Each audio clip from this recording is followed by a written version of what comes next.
नीलांगम सीता समारो पीतवाम भागम पाणो महाशाय कुचारु चापम नमामि रामं रघुवंशनाथम।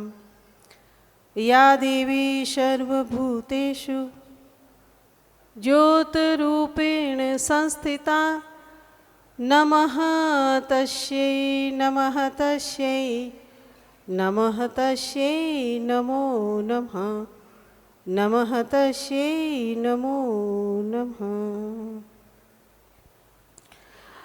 बोल श्री सद्गुरुदेव महाराज की, आदि शक्ति जगदम्बे मात की, कृष्ण कन्हैया लाल की, सियावर रामचंद्र की, पवन सुत हनुमान की, उमापति महादेव की जय।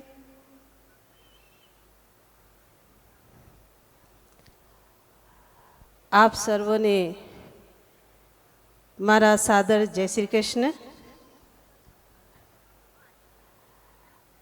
અને સૌથી પહેલાં તો આપ લોકોનું પ્રેમનગર આશ્રમમાં હાર્દિક સ્વાગત કરીએ છીએ।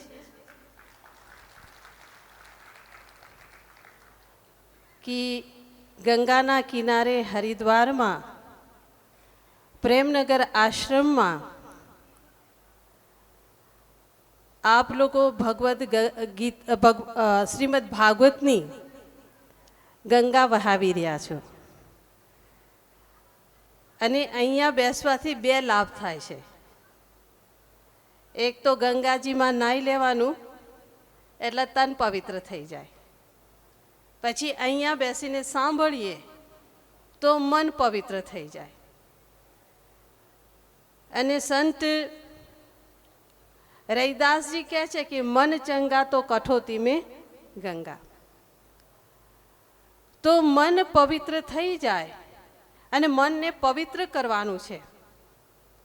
एने एना माटे आ पितृमोक्षदायिनी श्रीमद भागवत कथानुं आयोजन कर्युं छे। अने आपणा ऋषि मुनिओए आ कथाओं आयोजन अपना ग्रंथों आयोजन एटला माटे कर्युं छे कि आपणे सर्व भेगा थईने ए ग्रंथों ने समझीए, ए ग्रंथनी गूढ़ वातों ने जेम कीधुं कि आपणे दही ने मथी ने माखण काढीए छीए, एवी रीतना आ भागवत रूपी दही माथी आपणे विवेक रूपी ज्ञान रूपी माखण काढवानुं छे। केम के बहु जरूरी छे मंथन। एम पण कीधुं छे कि संत की बानी अटपटी झटपट लखे न कोई, अने जो झटपट लखे तो चटपट दर्शन होय। आपणे आ 7 दिवसथी जे ज्ञान गंगामां नाई रह्या छे ए भगवाननी जे गूढ़ वातो छे ए आपने समझ में आवे। अने मने एक बात याद आवी कि आ अटपटी वातो जे छे समझी लीधुं तो पार थई जईए। एक बार एक संत हता, एक घरे भिक्षा मांगवा माटे गया। अरे भिक्षा मांगवा माटे गया तो बेन घरेथी बार घरमांथी बार निकळ्या अने एमने भिक्षा आपी। पण एनी साथे साथे एमणे एक बात कीधी कि महाराज आटलू जल्दी केम, महाराज इतना जल्दी क्यों। हवे भाई महाराजे पण जवाब आप्यो कि बेन जानता हूँ पर नहीं जानता हूँ, हूँ जाणू छूं पण नथी जाणतो। अने महाराज तो भिक्षा लईने जता रह्या। पछी कहेवाय छे कि आजूबाजू बहनों बधी पड़ोशीओ बधा हता, एमणे सांभळी आ वातचीत कि आ केवी अटपटी वात। पेली बेन के आटलू जल्दी केम, महाराज के जाणू छूं पण नथी जाणतो। हवे कहते आ थयुं शुं। अने आपणे बधाने खबर छे कि ज्यां सुधी आपणे सचोट समझ ना आवे ત્યાં સુધી અંદર ઘોળાયા કરે, મનમાં ઘોળાઈને પછી પેટમાં વાટો થવા માંડે. હવે બહેનો વિચાર કરે કે આવું તો શું કીધું એને. એક બેન સમજદાર હતા, કીધું કે ચાલો પૂછીએ. હવે જઈને એમને પૂછ્યું કે બેન આ શું તે વાત કરી, મહારાજને તે કંઈક ટાઈમ આપ્યો હતો કે આટલું જલ્દી કેમ આવ્યા, જલ્દી લેવા માટે આવી ગયા ભિક્ષા? તો પેલી બેન કહે છે કે નહીં નહીં, આ મહારાજ થોડી જ દૂર ગયા છે, મને બોલાવી લેવા દો. મહારાજને બોલાવ્યા પાછા કે મહારાજ આ લોકો મને કંઈ પૂછે છે, એનો જવાબ આપો. તો મહારાજ કે શું થયું? કે મહારાજ મેં તમને કીધું કે આટલું જલ્દી કેમ, અને તમે મને જવાબ આપ્યો કે હું જાણું છું પણ નથી જાણતો. તો મહારાજ હસવા લાગ્યા. એ કહે છે બેને મને કીધું કે ઇતના જલ્દી ક્યું, એટલું જલ્દી કેમ? એમણે મને મારા સંન્યાસી વસ્ત્રો જોઈને પૂછ્યું કે આટલું જલ્દી કેમ? તો કે કેમ? તો ભગવાને આપણને 100 વર્ષની ઉંમર આપી છે, અને એ 100 વર્ષની ઉંમર આપણે 25-25 વર્ષમાં વિભાગ કર્યા છે. તો પહેલાં 25 વર્ષ કહેવાય છે કે બ્રહ્મચર્ય પાળવાનું, અને પછી આપણા જીવનનું કેરિયર બનાવવાનું છે, આપણા જીવનને એસ્ટાબ્લિશ કરવાનું છે. પછીની 25-50 તો ગ્રહસ્થ આશ્રમ છે, તો આપણું પરિવારને આપણી ફેમિલી લાઈફ શરૂ થાય. અને પછી કે 50થી ઉપર, 50થી 75, તો પછી શું શરૂ થાય? વાનપ્રસ્થ આશ્રમ. જ્યારે તમારા છોકરા બધા મોટા થઈ ગયા, સેટલ થઈ ગયા, તો આપણા ઋષિમુનિઓ કે હવે થોડો સમય કાઢો. અત્યાર સુધી પૂરો સમય પરિવાર માટે કાઢ્યો, તો હવે થોડો સમય કે હવે ભગવાનના માટે કાઢો, પોતાના કલ્યાણ માટે કાઢો. અને એટલા માટે કહેવાય છે કે વાનપ્રસ્થ આશ્રમ. તો 50થી 75 એ વાનપ્રસ્થ આશ્રમ. પણ હવે આપણે જોઈએ છે કે ઉલટું થઈ ગયું છે. વધારે બિઝી કોણ થઈ ગયું? કે 50થી ઉપરવાળા. અમને ઘણીવાર મળે કે પૂછીએ કે ભાઈ હવે તો રિટાયરની નજીક થઈ ગયા છો, રિટાયર થવાની, બધું સેટલ થઈ ગયું છે, હવે થોડો સમય કાઢો, સત્સંગમાં આવો, થોડું ભજન ધ્યાન કરો. તો એ લોકો અમને કહે કે ભાઈજી અત્યારે તો વધારે ફસાઈ ગયા છે. મેં કહ્યું શું થયું? હવે કે છોકરા અને બહુ નોકરીએ જાય, હવે છોકરા કોણ સંભાળે? એટલે આપણે એમાં ફસાઈ ગયા. પણ આપણા સંતોએ તો કીધું કે 50થી ઉપર થાય ને એટલે આપણું આત્મકલ્યાણ કરવાનું કામ શરૂ કરી દેવાનું. એટલે કીધું 50થી 75 જે છે એ વાનપ્રસ્થ આશ્રમ છે, અને 75થી ઉપર, 75થી ઉપર સંન્યસ્ત આશ્રમ, સંન્યાસી બની જવાનું, બધું મૂકી દેવાનું, અને એક જ લક્ષ્ય રાખવાનું કે આપણી આત્માનું કલ્યાણ કરવું છે. અને સંન્યાસીએ કીધું કે આ સંન્યાસી બનવાનું કામ તો 75થી ઉપરનું છે. એટલે બેને મને પૂછી લીધું કે મહાત્માજી આટલું જલ્દી કેમ કરી લીધું, આટલા જલ્દી મહાત્મા સંન્યસ્ત કેમ લઈ લીધું? તો મહાત્માજી કહેતા કે બેન મને ખબર છે આ 4 વિભાગ છે, વર્ણ અવસ્થા બનાવી છે, પણ કીધું કે મને એ નથી ખબર કે હું 75 સુધી પહોંચીશ કે નહીં, એટલે મેં જલ્દી કરી દીધું. 75 સુધી હું પહોંચીશ કે નહીં એ જલ્દી કરી લીધું. અને એ જ વાત આજે આપણે ભાગવતના માધ્યમથી સાંભળીએ છીએ. એમ તો આપણે કહીએ છીએ ભાગવત કથા સાંભળીએ છીએ, પણ વાસ્તવમાં આ ભાગવત છે ને એક દર્પણ છે આપણા માટે. આપણે બેસીને એ દર્પણમાં જોવાનું છે, અને એ દર્પણમાં જોઈએ છે ને તો એક વાસ્તવિકતા સમજમાં આવે છે કે પરીક્ષિત રાજાને 7મા દિવસે તક્ષકનાગ આવવાનો તો, દંશ મારવાનો તો, એમની જીવન લીલા પૂરી થવાની છે. અને ક્યારેક આપણે સાંભળીએ તો આપણે શું કહીએ? બિચારા પરીક્ષિત. પણ આ કહેવાય છે કે આપણે બધા બિચારા પરીક્ષિત જ છીએ. આપણે બધા જ બિચારા પરીક્ષિત જ છીએ. આપણે પણ આ દુનિયામાંથી જવાનું છે, તો એ 7 દિવસની અંદર જ જવાનું છે. કોઈ છે બીજો દિવસ? જવા માટેનો બીજો કોઈ દિવસ નથી. 7 દિવસની અંદર જ જવાનું છે. પણ આપણા સંતો કહે છે કે આ 7 દિવસની અંદર આપણે જે છે, જેમ રાજા પરીક્ષિતે એમનું જીવન ધન્ય કરી દીધું, આપણે પણ જીવન ધન્ય કરવાનું છે. આપણે પણ આપણા જીવનને સફળ બનાવવાનું છે. અને એ સફળ ક્યારે બનશે? તો કહેતું ભાગવત, ભગ અવગત. ભગવાનને જાણી લેવાના, ભગવાનનો સાક્ષાત્કાર કરી લઈએ. અને જ્યારે ભગવાનનો સાક્ષાત્કાર કરીને આપણે એક એવી સ્થિતિમાં શરીરમાંથી પ્રાણ કાઢીએ તો કે તે જેમ મોક્ષ પરીક્ષિત રાજાને મળ્યો એમ આપણને પણ મળવાનો છે. તો કહેવાય છે કે એ મોક્ષની જે વાત છે બહુ સુંદર ભાગવદ્ ગીતાની અંદર ભગવાને બતાવી છે. અને ભગવાન કૃષ્ણએ બહુ સુંદર વાત કરી.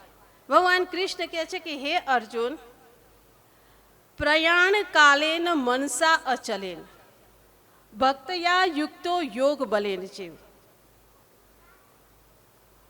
શું કહે છે ભગવાન કે પ્રયાણ કાલે જવાના સમયે જેમ પરીક્ષિત મહારાજે કર્યું, પ્રયાણ કાલે મનસા અચલેન મનને સ્થિર કરી દેવાનું, ભક્તિયુક્ત કરી મનને સ્થિર કરી દેવાનું. અને પછી શું કરવાનું તો કીધું ભ્રુવોર મધ્યે, આ બે ભ્રમરની વચ્ચે જે છે ને એ ભ્રમરની વચ્ચે આપણું ચિત્ત, આપણું મન જે છે એ સ્થિર કરી દેવાનું છે. ભ્રુવોર મધ્યે પ્રાણ સમ્યક, પ્રાણોને સમ કરી દેવાના છે. પ્રાણ સમ થઈ જાય, મન આપણું ભ્રકુટીની મધ્યમાં લાગી જાય. અને કહે છે કે ત્યાંથી જો પ્રાણ નીકળે એટલે આપણે કહીએ કે આ બ્રહ્મરંધ. આ બ્રહ્મરંધથી જ્યારે આપણું પ્રાણ નીકળે તો શું કહેવાય, એ આપણા માટે વિમાન આવ્યું.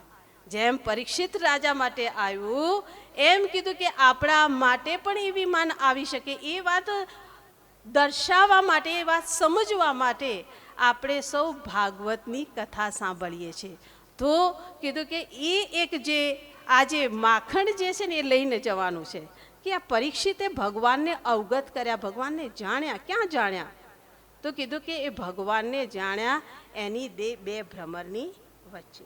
અહીં આગળ એ પરમાત્માનો, એ ભગવાનનો, એ ભગવાન વિષ્ણુનો વાસ છે. અને એની સાથે આપણે જ્યારે એક લીન થઈ જઈએ છીએ, એકાગ્રતા જ લાવી દઈએ છીએ તો કહેવાય છે કે બે રીતે મનુષ્ય સંસારમાંથી જાય.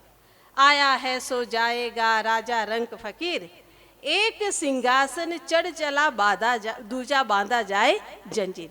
એક જાય જંજીરથી બંધાય ને કર્મોનાથી, પણ બીજા માટે સિંહાસન આવે. અને એ સિંહાસનમાં બેસવાની જગ્યા ક્યાં છે? આ બે ભ્રકુટીની વચ્ચે. એટલે તો ચાંદલો લગાવીને તૈયાર કરીને રાખીએ છીએ. તો આ બે ભ્રકુટીની વચ્ચેની જે જગ્યા છે ત્યાંથી સીધું આપણે, કે ભગવાન કૃષ્ણ કહે છે ને જ્યાં ગયા પછી પાછું ના અવાય એવી આ જગ્યા છે. તો આજ એ મંથન કરી અને હરિદ્વારથી જરૂરથી તમારી સાથે પ્રસાદના રૂપમાં લઈ જશો તો કીધું કે આપણું પણ જીવન સફળ થશે, આપણી આત્માનું પણ કલ્યાણ થશે. તો બીજા અમારા આદરણીય બાઈજી પણ છે સાથે, એમના પણ થોડા મુખારવિંદથી વાંચનો સાંભળી લો. કેમ કે સંતની વાણી તો જે છે સાંભળીએ અને કીધું કે ક્યાં લાગી જાય આપણા જીવનમાં આપણને ખબર પડે નહીં.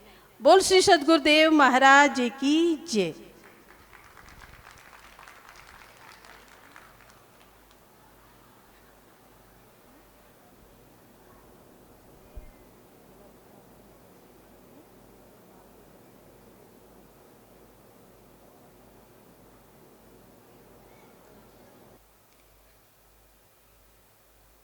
બધા જમીને બેઠા હોય એવું લાગે છે. સાચી વાત છે? હા. એટલે જમ્યા પછી છે ને થોડુંક બધું દબાઈ ગયું છે.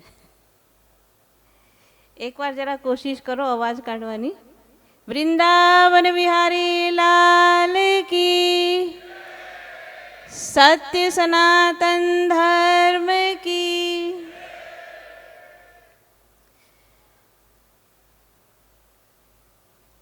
સૌથી પહેલાં તો એક વાત હું તમને કહું કે અમે પણ જે વાત સાંભળી કે આપણા ભાઈ જે આગળ બેઠા છે કહે છે કે હરેન્દ્રભાઈજી એમના ફઈ છે, એમના પરિવાર છે, પણ હું એ કહીશ કે હવે અમારા પરિવારમાં છે. તમારા પરિવારમાં હતા, હવે એ અમારા પરિવારમાં આવી ગયા છે, એટલે અમારો પરિવાર છે.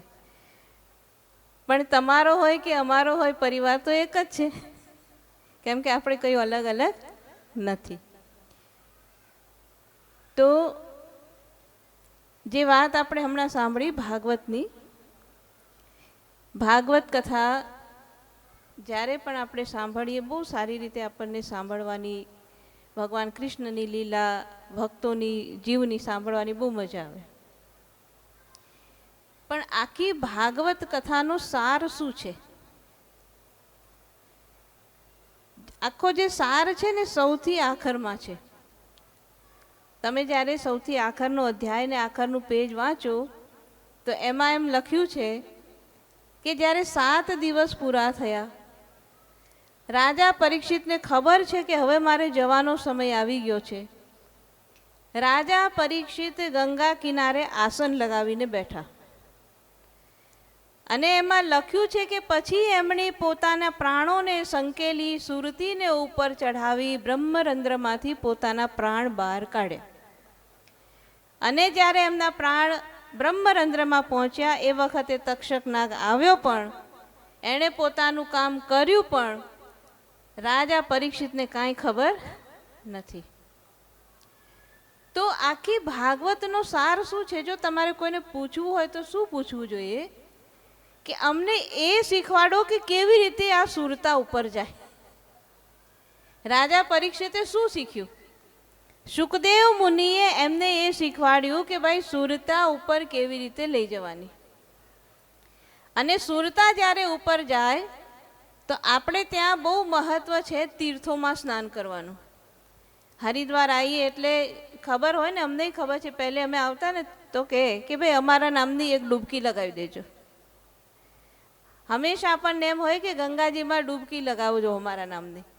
આપણે ગંગાજીમાં ડૂબકી લગાવીએ, પછી કોઈ પ્રયાગરાજ જતું હોય તો આપણે બહુ ખુશ થાય, અરે ત્રિવેણીમાં સ્નાન કરવા જાઓ છો, અમારા નામની એક ડૂબકી લગાવી દેજો. તો સંતોએ કીધું કે ભાઈ જેમ તીર્થ સંસારમાં તમે બહાર જોવો છો એ બધા તીર્થો તો તમારી અંદર સમાયેલા છે. એટલે ભજનમાં એમ કીધું કે સાચના સત્સંગીઓ તમે સત્સંગ ત્રિવેણીમાં નાવો રે, ગંગા જમના સરસ્વતીના નિર્મળ જળમાં નાવો રે. ગંગા જમના સરસ્વતી 3 નદીઓનો જ્યાં સંગમ થાય જેને આપણે ત્રિવેણી કહીએ. અને તમારામાંથી જે કોઈ પણ ત્યાં ગયું હશે એમને ખબર હશે કે પ્રગટ રૂપમાં ગંગા અને જમનાજીના તો દર્શન થાય છે, પણ ત્યાં સરસ્વતી માતાના દર્શન નથી. સરસ્વતી નદીની ધારા ત્યાં પ્રગટ રૂપમાં દર્શન નથી, પણ એ ત્રિવેણી છે. તો એ ત્રિવેણી જે આપણે પ્રયાગરાજમાં જોઈએ છે, સંતોએ કીધું એ ત્રિવેણી તમારી અંદર જ છે. ત્રિવેણીનું સ્થાન શું છે? કે જ્યાં આપણે અહીંયા ચાંદલો કરીએ. જો કોઈ પણ વ્યક્તિ જે સંપ્રદાયને માનતું હોય, જેમાં પણ એ વિશ્વાસ રાખતો હોય, પણ કોઈ પણ સંપ્રદાય કોઈ દિવસ એમ ના કહે કે તમારે ચાંદલો નહીં કરવાનો. બધા એમ જ કહે કે તમારે ચાંદલો કરવાનો. કેમ કે જ્યાં ચાંદલો કરીએ છીએ એ સ્થાન છે ત્રિવેણીનું. અને એ ત્રિવેણીના સ્થાનમાં જ્યારે આપણે મનથી ડૂબકી લગાવીએ તો એ સ્થાન છે કે જ્યાં આપણને પૂર્ણ રૂપમાં સાક્ષાત્કાર થાય. અને એટલા જ માટે તુલસીદાસજી મહારાજ પણ જ્યારે આ વાતનો અનુભવ કરે છે તો એ સ્વયં એમ વાત કહે છે કે જ્યાં સંતોની સંગતિ મળે, જ્યાં સત્સંગ થાય છે, ત્યાં જ ત્રિવેણી છે. એટલે કહેવાનો મતલબ એમ છે કે આપણે ગંગાજીમાં ડૂબકી લગાવી દીધી, ભાગવત કથાની ગંગામાં ડૂબકી લગાવી દીધી, અને આપણી અંદર પણ ગંગા જમના સરસ્વતી છે એને પણ જાણી લઈએ. કેમ કે વિજ્ઞાન પણ એમ કહે છે કે જે બ્રહ્માંડમાં છે એ જ પિંડમાં છે, ને જે પિંડમાં છે એ બ્રહ્માંડમાં છે. જે આપણે બહાર જોઈએ છે બધું આપણી અંદર છે, પણ એ અંદર ક્યારે સમજમાં આવે કે જ્યારે આપણે અંદર જતા શીખી લઈએ. આટલો સુંદર અહીંયા પર સત્સંગનું આયોજન થયું છે, એટલું સુંદર આમાં સજાવટ છે, બધું છે, પણ એ ક્યારે જોવા મળે? જ્યારે કોઈ આશ્રમના ગેટની અંદર આવે અને અહીંયા આવે ત્યારે ખબર પડે, અરે આ તો આટલું સુંદર અહીંયા આયોજન થયું છે. એવી જ રીતે જ્યારે આપણે અહીંયાથી અંદર જઈએ તો ખબર પડે કે અંદર તો એટલું અનંત બ્રહ્માંડ છે. પણ અંદર જવાનો રસ્તો જ્યાં સુધી ખબર ના હોય ત્યાં સુધી આપણે બહારના તીર્થોમાં સ્નાન કરીએ, ને જેવો અંદરનો રસ્તો ખબર પડે ત્યારે આપણે અંદરના તીર્થમાં સ્નાન કરી લઈએ. તો આ બધું કરી શકીએ આપણે, એટલા જ માટે આપણને મનુષ્યનો જન્મ ભગવાને આપ્યો છે. પણ ઘણી વખત શું થાય કે જન્મ મનુષ્યનો મળ્યો, ભગવાનની કૃપા થઈ, ભગવત ચિંતન કરવાનો અવસર મળ્યો, પણ છતાં આજ કરશું કાલ કરશું એમ ધીમે ધીમે ધીમે આપણો સમય વીતી જાય. એક નાનો અમથો છોકરો હતો, સ્કૂલમાં ભણતો. આપણને ખબર છે છોકરા સ્કૂલમાં ભણે એટલે એમને એક્ઝામ હોય, પરીક્ષાનો સમય હોય. તો એનો પરીક્ષાનો સમય હતો, સોમવારથી પરીક્ષા શરૂ થતી હતી, રવિવારનો દિવસ હતો, એ ઘરમાં હતો, એના પપ્પા પણ ઘરે હતા. પપ્પા ક્યારના જોઈ રહ્યા હતા કે આ છોકરો ભણતો નથી ને બીજું બધું બહુ કરે છે. એટલે પપ્પા એને બોલાવીને પૂછ્યું કે ભાઈ તારી કાલ પરીક્ષા છે? તો કે હા પપ્પા પરીક્ષા છે. તો કે તારી તૈયારી થઈ ગઈ? છોકરો બહુ ખુશી ખુશીમાં કે હા બધી તૈયારી થઈ ગઈ. પપ્પાએ ખુશ થઈ ગયા કે શું તૈયારી કરી તે? તો કે પપ્પા હું કાલે જે કંપાસ બોક્સ લઈ જઈશ ને એ તૈયાર છે, પેન્સિલ અણી કાઢીને તૈયાર રાખી છે, મારા જે મોજા છે એ સાફ કરેલા મૂક્યા છે, જે બૂટ છે એને પોલિશ કરીને રાખ્યા છે, કપડાં ઇસ્ત્રી કરેલા તૈયાર છે. એનું બોલવાનું શરૂ થઈ ગયું. એના પપ્પા કે ભાઈ એક મિનિટ, એ બધું તો બરાબર છે, પણ કાલે પેપર કયા વિષયનું છે? તો કે પપ્પા કાલ તો અંગ્રેજીનું પેપર છે. તો કે તારી જે અંગ્રેજીનું પેપર છે એની તૈયારી થઈ ગઈ? તો ધીરેથી કે પપ્પા ખાલી એટલું જ કામ બાકી છે, એટલું જ કામ, ભણવાનું કામ બાકી છે, બાકી બધી તૈયારી થઈ ગઈ. અચ્છા તમે વિચાર કરો કે જેને આટલું જ કામ બાકી છે એ છોકરો બીજા દિવસે પેપરમાં જઈને કરવાનો શું? હે ને? પછી આપણે કહેતા ને નાનપણમાં કે પૃથ્વી ગોળ છે, પછી એને શું મળે? પૃથ્વી ગોળ છે. તો એની જેમ આપણે પણ જીવનમાં શું કરીએ કે આપણને પણ પરમાત્માએ મોકલ્યા છે કે ભાઈ ત્રિવેણીમાં સ્નાન કરો, પણ આપણાથી એ સ્નાન થતું નથી ને આપણે એમ વિચારીએ છીએ કે ભાઈ આજ બૂટ પોલિશ કરી લઈએ, આજ ધંધાનું કામ કરી લઈએ, આજ ફલાણું કરી લઈએ, ઢીકણું કરી લઈએ, કરતાં કરતાં કરતાં પછી કોઈ સાધુ મળે ને પછી કે ભાઈ જવાની તૈયારી કરી? તો કે સાધુ મહારાજ બસ એ જ કામ રહી ગયું, ભગવાનનું નામ લેવાનું રહી ગયું, બાકી બધા કામ કરી નાખ્યા. તો આપણે એવું નથી કરવાનું, આપણે પરીક્ષાની તૈયારી પહેલેથી કરવાની છે. ને પહેલેથી તૈયારી કરવા માટે સંતોએ કીધું કે ખરું ઘર ખોળવા માટે ગુરુદ્વારે તમે જાઓ, પરમપદ પામવા માટે ગુરુના દ્વારે તમે જાઓ. ગુરુની કૃપા થતા, જો ગુરુની કૃપા થશે તો અનંત જે છે અંતરના દરવાજા આપણા ખુલી જશે, અને એ જ જીવન જીવવાનો સાચો રસ્તો છે. તો વધારે નહીં કહેતા સંક્ષેપમાં એમ કહીશ કે ભાઈ ત્રિવેણી અંદરની છે એને જરૂર એમાં સ્નાન કરવાનો રસ્તો તમારે જાણવો જોઈએ. અંદરમાં આપણને પરમાત્માના દર્શન કેવી રીતે થાય એ જાણવાની વસ્તુ છે, જરૂર જાણવી જોઈએ. કારણ કે ભગવાન કૃષ્ણને આપણે બધા માનીએ છીએ. કોઈ પણ આપણને એવું નહીં મળે કે જય શ્રી કૃષ્ણ ના બોલતું હોય, બધા જય શ્રી કૃષ્ણ બોલે, બધા ભગવાન કૃષ્ણને માને. પણ અમારું કયું એમ છે કે જો તમે ભગવાન કૃષ્ણને માનો છો તો ભગવાન કૃષ્ણની વાતો પણ માનવી જોઈએ, એમણે જે કીધું એ પણ માનવું જોઈએ. અને ભગવાન કૃષ્ણે શું કીધું? તમે ગીતા શાસ્ત્ર વાંચો કોઈ દિવસ, તેમાં સ્પષ્ટ કીધું ભગવાને કે હે અર્જુન, આ બે આંખો છે ને ચર્મચક્ષુ, એનાથી મારા દર્શન થતા નથી. તો શું કરવાનું? તો ભગવાન કહે છે દિવ્યમ દદામી તે ચક્ષુ, હું તારી આ ત્રીજી આંખ છે ને એ ખોલું છું, પછી તું જો. ભગવાને ત્રીજી આંખ ખોલી અર્જુનની, અને અર્જુનને અનંત પ્રકાશ જોયો. કેટલો પ્રકાશ જોયો? એક સાથ 100 સૂર્ય ઉદય થઈ જાય આકાશમાં, એનો જેટલો પ્રકાશ થાય એટલો પ્રકાશ અર્જુને પોતાની અંદર જોયો. ક્યાંથી જોયો? ત્રીજી આંખથી જોયો. તો એ ત્રીજી આંખ ખોલવાનું કામ ગુરુ કરે. તો આપણે જરૂર એ જાણવું જોઈએ. ભગવાન કૃષ્ણના ભગત છે તો ભગવાન કૃષ્ણની વાત પણ માનીએ અને ત્રીજા આંખથી અંદર જઈને એને જાણીએ, તો ભગવાન સ્વયં પ્રસન્ન થાય. તો ફરી એકવાર તમને બધાને ધન્યવાદ. અને જે તમે સાંભળ્યું શાંતિથી એના માટે બધાને સાધુવાદ. અને આની સાથે હું મારા વિચારોને વિરામ આપું છું. બોલીએ વૃંદાવન બિહારી લાલ કી, ઉમાપતિ મહાદેવ કી, સત્ય સનાતન ધર્મ કી. અમે સૌ અહીંયા બંને પરિવાર છે, બંને વતી આપનો ખૂબ ખૂબ આભાર માનીએ છીએ કે આપનો સમય ફાળવી આપે શ્રીમદ ભાગવદ્ ગીતાનો સાર ટૂંકમાં સમજાવી દીધો અને આદર્શ જીવન જીવવા માટે અમારા જે પરિવારને માર્ગદર્શન આપ્યું, અમે આપના સમગ્ર પરિવાર વતી ખૂબ ખૂબ આભારી છીએ. આભાર. અને આજે અહીંયા ઉપસ્થિત થયા તો મિત્રો બેઠા બેઠાની એકવાર આપણી જગ્યાએ ઊભા થઈને જોરદાર તાળીઓથી એમના આગમનને વધાવી લઈશું અને એમની હાજરીને આપણે વધાવશું. ખૂબ ખૂબ આભાર. ધન્યવાદ. જય શ્રી કૃષ્ણ.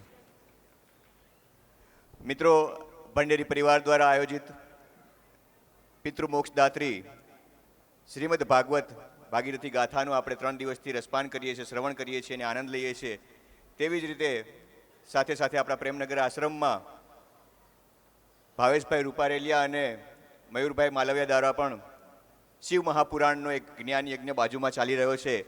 આ બંને પરિવાર અને બંને પરિવારના નિમંત્રિત મહેમાનોને અહીંયા મંચ પરથી હું આપ સર્વનું આજના સાંજી કાર્યક્રમમાં હાર્દિક સ્વાગત કરું છું. આપનું સ્વાગત છે. મિત્રો, ભાગવત કથાની સાથે સાથે રોજ કંઈક નવા કાર્યક્રમ થાય છે. કાલે સાંજે આપણે નિધિબેન ધોળકિયા અને નીતિન દેવકાના મોડે ખૂબ સરસ મજાના ભજન કીર્તન સાંભળ્યા અને આપણે રાત્રે મોડે સુધી બેસીને લાવો પણ લીધો અને સાંજે મજાના ઝૂમ્યા પણ ખરી. આજે આપણી વચ્ચે ગુજરાતના નાનકડા ગામમાંથી નીકળી અને સમગ્ર ભારત લેવલે એક મોટિવેશનલ સ્પીકર તરીકે નામના મેળવનાર, ખ્યાતિ મેળવનાર નેહલબેન ગઢવી આપણી વચ્ચે ઉપસ્થિત છે અને એમની મધુર વાણીનો આજે આપણને લાભ મળવાનો છે. પહેલાં તો કહી દઉં કે ભારતમાં ઘણા બધા મોટિવેશનલ સ્પીકરો છે અને અત્યારે આપણે જ્યારે ફેસબુક કે યુટ્યુબ ખોલીએ તેમાં 50% મોટિવેશનલ સ્પીકરો આખો દિવસ મોટિવેશનની જ વાતો કરતા હોય છે કે એસા કરના ચાહીએ, વૈસા નહીં કરના ચાહીએ, અને પછી ખરેખર એના ઘેર જઈએ તો સાયકલ ન હોય. પણ એ જે ગાડરીઓ પ્રવાહ ચાલે છે એ વસ્તુ અલગ છે અને જેની પાસે ખરેખર જ્ઞાનની ગંગા છે અને જ્ઞાનની ગંગા વહાવા માટે ભગવાન દ્વારા જે જીવ ઉપર સરસ્વતી બિરાજમાન થયા હોય એવી વાણી સાથે જો જ્ઞાનની ગંગા વહે ને તો જીવન જીવવા માટેનું સાચું માર્ગદર્શન મળે. અને એવા મોટિવેશનલ સ્પીકરોમાંના એક એવા આપણા નેહલબેન ગઢવી આપણી વચ્ચે ઉપસ્થિત છે. તો જોરદાર તાળીઓથી વધાવી લઈશું અને હું આપ સૌની વતી વિનંતી કરીશ કે આપ મંચ પર પધારો અને આપની વાણીથી સૌને લાભાન્વિત કરો. બેન અહીંયા મંચ પર બિરાજમાન થાય ત્યાં સુધી જેમ આગળ આપણે વાત કરી તેમ ભાવેશભાઈ રૂપારેલિયા અને મયુરભાઈ માલવિયા દ્વારા અને એમના પરિવાર દ્વારા જે શિવ મહાપુરાણનું આયોજન થયું છે તે શિવ મહાપુરાણનું વાચન કરનાર વ્યાસ આસને બિરાજમાન એવા પરમ પૂજ્ય શ્રી મહેશગીરી ગોસ્વામી બાપુ આપણી વચ્ચે ઉપસ્થિત છે. આપણે જોરદાર તાળીઓથી એમને વધાવી લઈશું. બાપુ, આપનું સ્વાગત છે. અને હવે બેનની આભા, એમની ઉપસ્થિતિ, એમની આંખો જ ઘણું બધું કહી જાય છે કે એમની હાજરી આપણને 1-1.5 કલાક 2 કલાક જેટલા સમય અહીંયા હાજર રહેશે આપણને ઘણું બધું આપીને જશે. Thank you very much.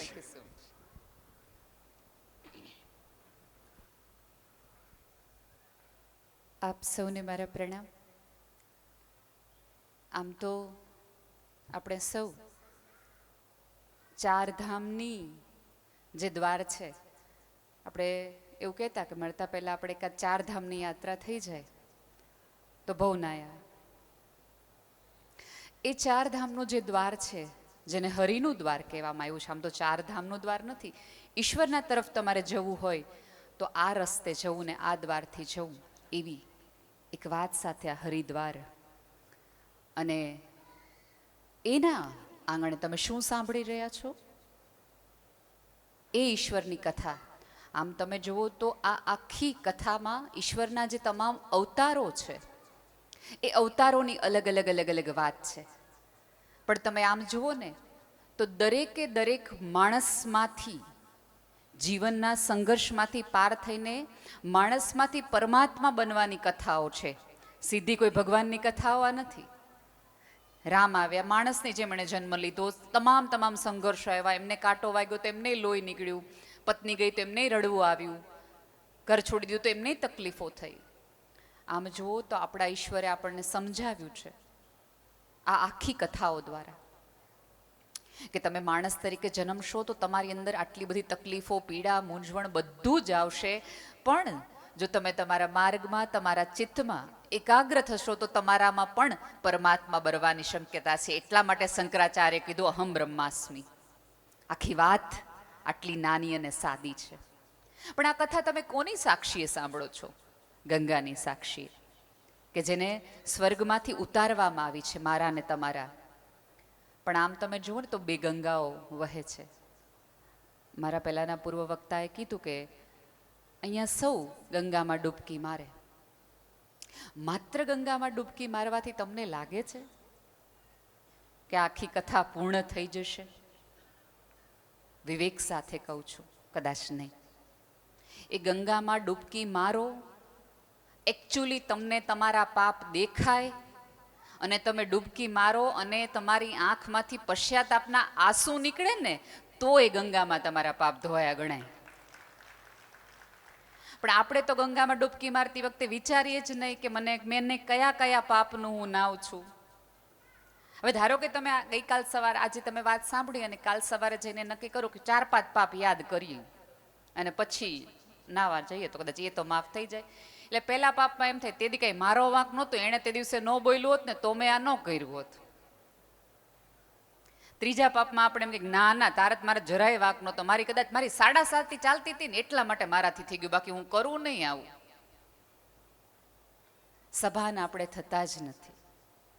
પછી ગંગામાં તમે ગમે એટલી ડૂબકી મારો, ગંગા વહે છે જ હસતી હસતી એટલા માટે કે આ લોકો ગમે એટલા નાયા રાખે, એને ખબર ક્યાં છે કે કોનું નાઈ રહ્યા છે. આ આખો ભંડેરી પરિવાર સાથે તમારે અંગત નાતો છે, એટલા માટે હું આવી છું. એમનો પ્રયાસ શું છે આખા પરિવારને ભેગો કરવાનો? કેમ હરિદ્વાર જ તમે પસંદ કર્યું? ઘણી બધી જગ્યાએ જેમને પરિવાર જ ભેગો કરવો હોય, મુંબઈ લઈ જાય, રિસોર્ટ થઈ જાય, મહાબળેશ્વર લઈ જાય, ગમે ત્યાં તમને લઈ જાય. કેમ આ જગ્યાએ? એવી કઈ સાક્ષી હતી? સુનિલભાઈનો એવો કયો વિચાર હતો અને ભૂમિકાબેનની કઈ ભૂમિકા આમાં હતી કે જેના કારણે એને એમ થયું કે આ જગ્યાએ ગંગાની સાક્ષીએ ભાગવતની વાંચનમાળાની અંદર ભેગા થાય તો આપણે પરિવાર, એવું કીધું છે પિતૃઓના મોક્ષ માટે. આમ હવે છે ને આપણને બધાને ગંગા આવવાનું એટલું બધું સરળ થઈ ગયું છે ને, એટલે આપણને ગંગાનું એટલું મહત્વ નથી રહ્યું. આ અહીંના તમે આગળના કેટલાય ફોટા જોશો ને તો આમાંના કદાચ ક્યારેક કોઈક પેઢી આવીએ નહીં હોય. અહીંયા જે વૃદ્ધો હશે ને એને ખબર હશે, ગામડામાં પહેલા એકાદ વ્યક્તિ હરિદ્વાર કે ગંગાજી આવતું તો આખું ગામ એને પગે લાગવા જતું, કારણ કે એ અઘરું એટલા માટે, તો કોક જ જઈ શકતું. આપણા પૂર્વજોના કેટલાય વડવાઓ એવા હશે કે જેને કદાચ આજીવન એક સપનું લઈને મર્યા હશે. એક વ્યક્તિ ગંગાજળની ઓલી લાવતા ને લોટી તો બધાય હાંચવી રાખતા, છેલ્લે ટાઈમે કામ લાગે, છેલ્લે ટાઈમે કામ લાગે. એટલું મૂલ્ય હતું, કારણ કે માંડ પહોંચાતું હતું. હવે તરત આમ પહોંચે, અહીં ટિકિટ બુક કરી નથી ને અહીંયા તમે આવ્યા નથી, એટલે ન ગંગાનું મહત્વ આપણને રહ્યું સુનિલભાઈ. કારણ કે સંઘર્ષ વગર મળતી ગંગા એ તમને પવિત્ર નહીં લાગે. આ બધું પ્રસાદથી મળે છે ને, એટલે આપણે એનું મહત્વ નથી. પ્રયાસથી મળતું હોત ને તો તકલીફ પડે. તમે તમારા પૈસા આવ્યા હોત, તમે મજા કરી હોત, માંડ પહોંચાતું હોય, 4 જગ્યાએ રહ્યા હોત. અને ગુજરાતીઓમાં તો એવું છે કે કોઈ પણ પ્રવાસો નક્કી થાય અથવા કાંઈ પણ નક્કી થાય કે ચાલો અહીંયા બધું નક્કી થયું હશે કે અહીંયા 2 મહિના પહેલા સુનિલભાઈ એને બધાએ કીધું હશે કે આપણે બધાએ ભેગા થઈને જવાનું છે, તો ગુજરાતી બહેનો શું નક્કી કરે? થેપલા હું લઈશ, અથાણું તું લેજે, ઓલું તું લેજે, ના હું લઈશ. અને ગુજરાતી ભાઈઓ શું નક્કી કરે? સોપારી હું લઈશ, ચૂનો તું લેજે.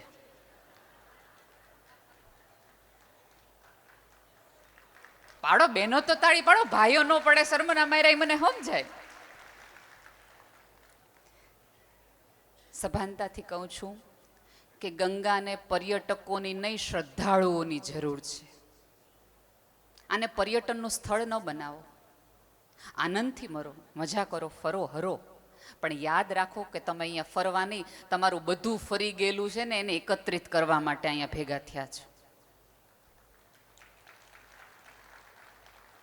અને આ રિવર રાફ્ટિંગ કરતા હોય, હું ગઈકાલે ઋષિકેશ સાઈડ જતી હતી તો મેં જોયું કે રિવર રાફ્ટિંગ કરતા હોય અને એમાં તમને ગંગામાં રિવર રાફ્ટિંગ કરતી વખતે તમને બિયર પીવાનો વિચાર આવે ને, એ જ દર્શાવે છે કે તમારી અંદર કોઈ ધર્મ નથી, તમારી અંદર કોઈ અધ્યાત્મ નથી. અહીંયા બેઠેલાને વિવેકપૂર્ણ રીતે કહું છું. આમ જો ને તો એવું કહેવાય છે, શાસ્ત્રમાં એવું કીધું છે કે તમારા મોઢાની અંદર એકલી લાળ નથી, અનેકોનેક પ્રકારના રસો ઝરે છે જે તમને જીવવા માટે, પાચન માટે અલગ અલગ રીતે એ તમામ પ્રકારના રસ કામ કરે છે. એમાં એકાદ વખત એકાદ એવું અમૃતનું ટીપું પડે છે કે જેના કારણે જીવન ચાલે છે. અહીંયા પૂજ્યચરણ બેઠા છે એટલે મારે વિશેષ વાત ન કરવાની હોય, પણ યોગની સાધનાની એવી મુદ્રાઓ છે કે જે એવા સાધકો કે એવા સાધુઓ છે કે જે પોતાની જીભ નીચેનો એ તાર છે ને તાર કરી નાખે, વીંધી નાખે, અને એ તાળવામાંથી જે એકાદ અમૃતનું ટીપું જરે છે એ નાભીમાં લઈ જાય.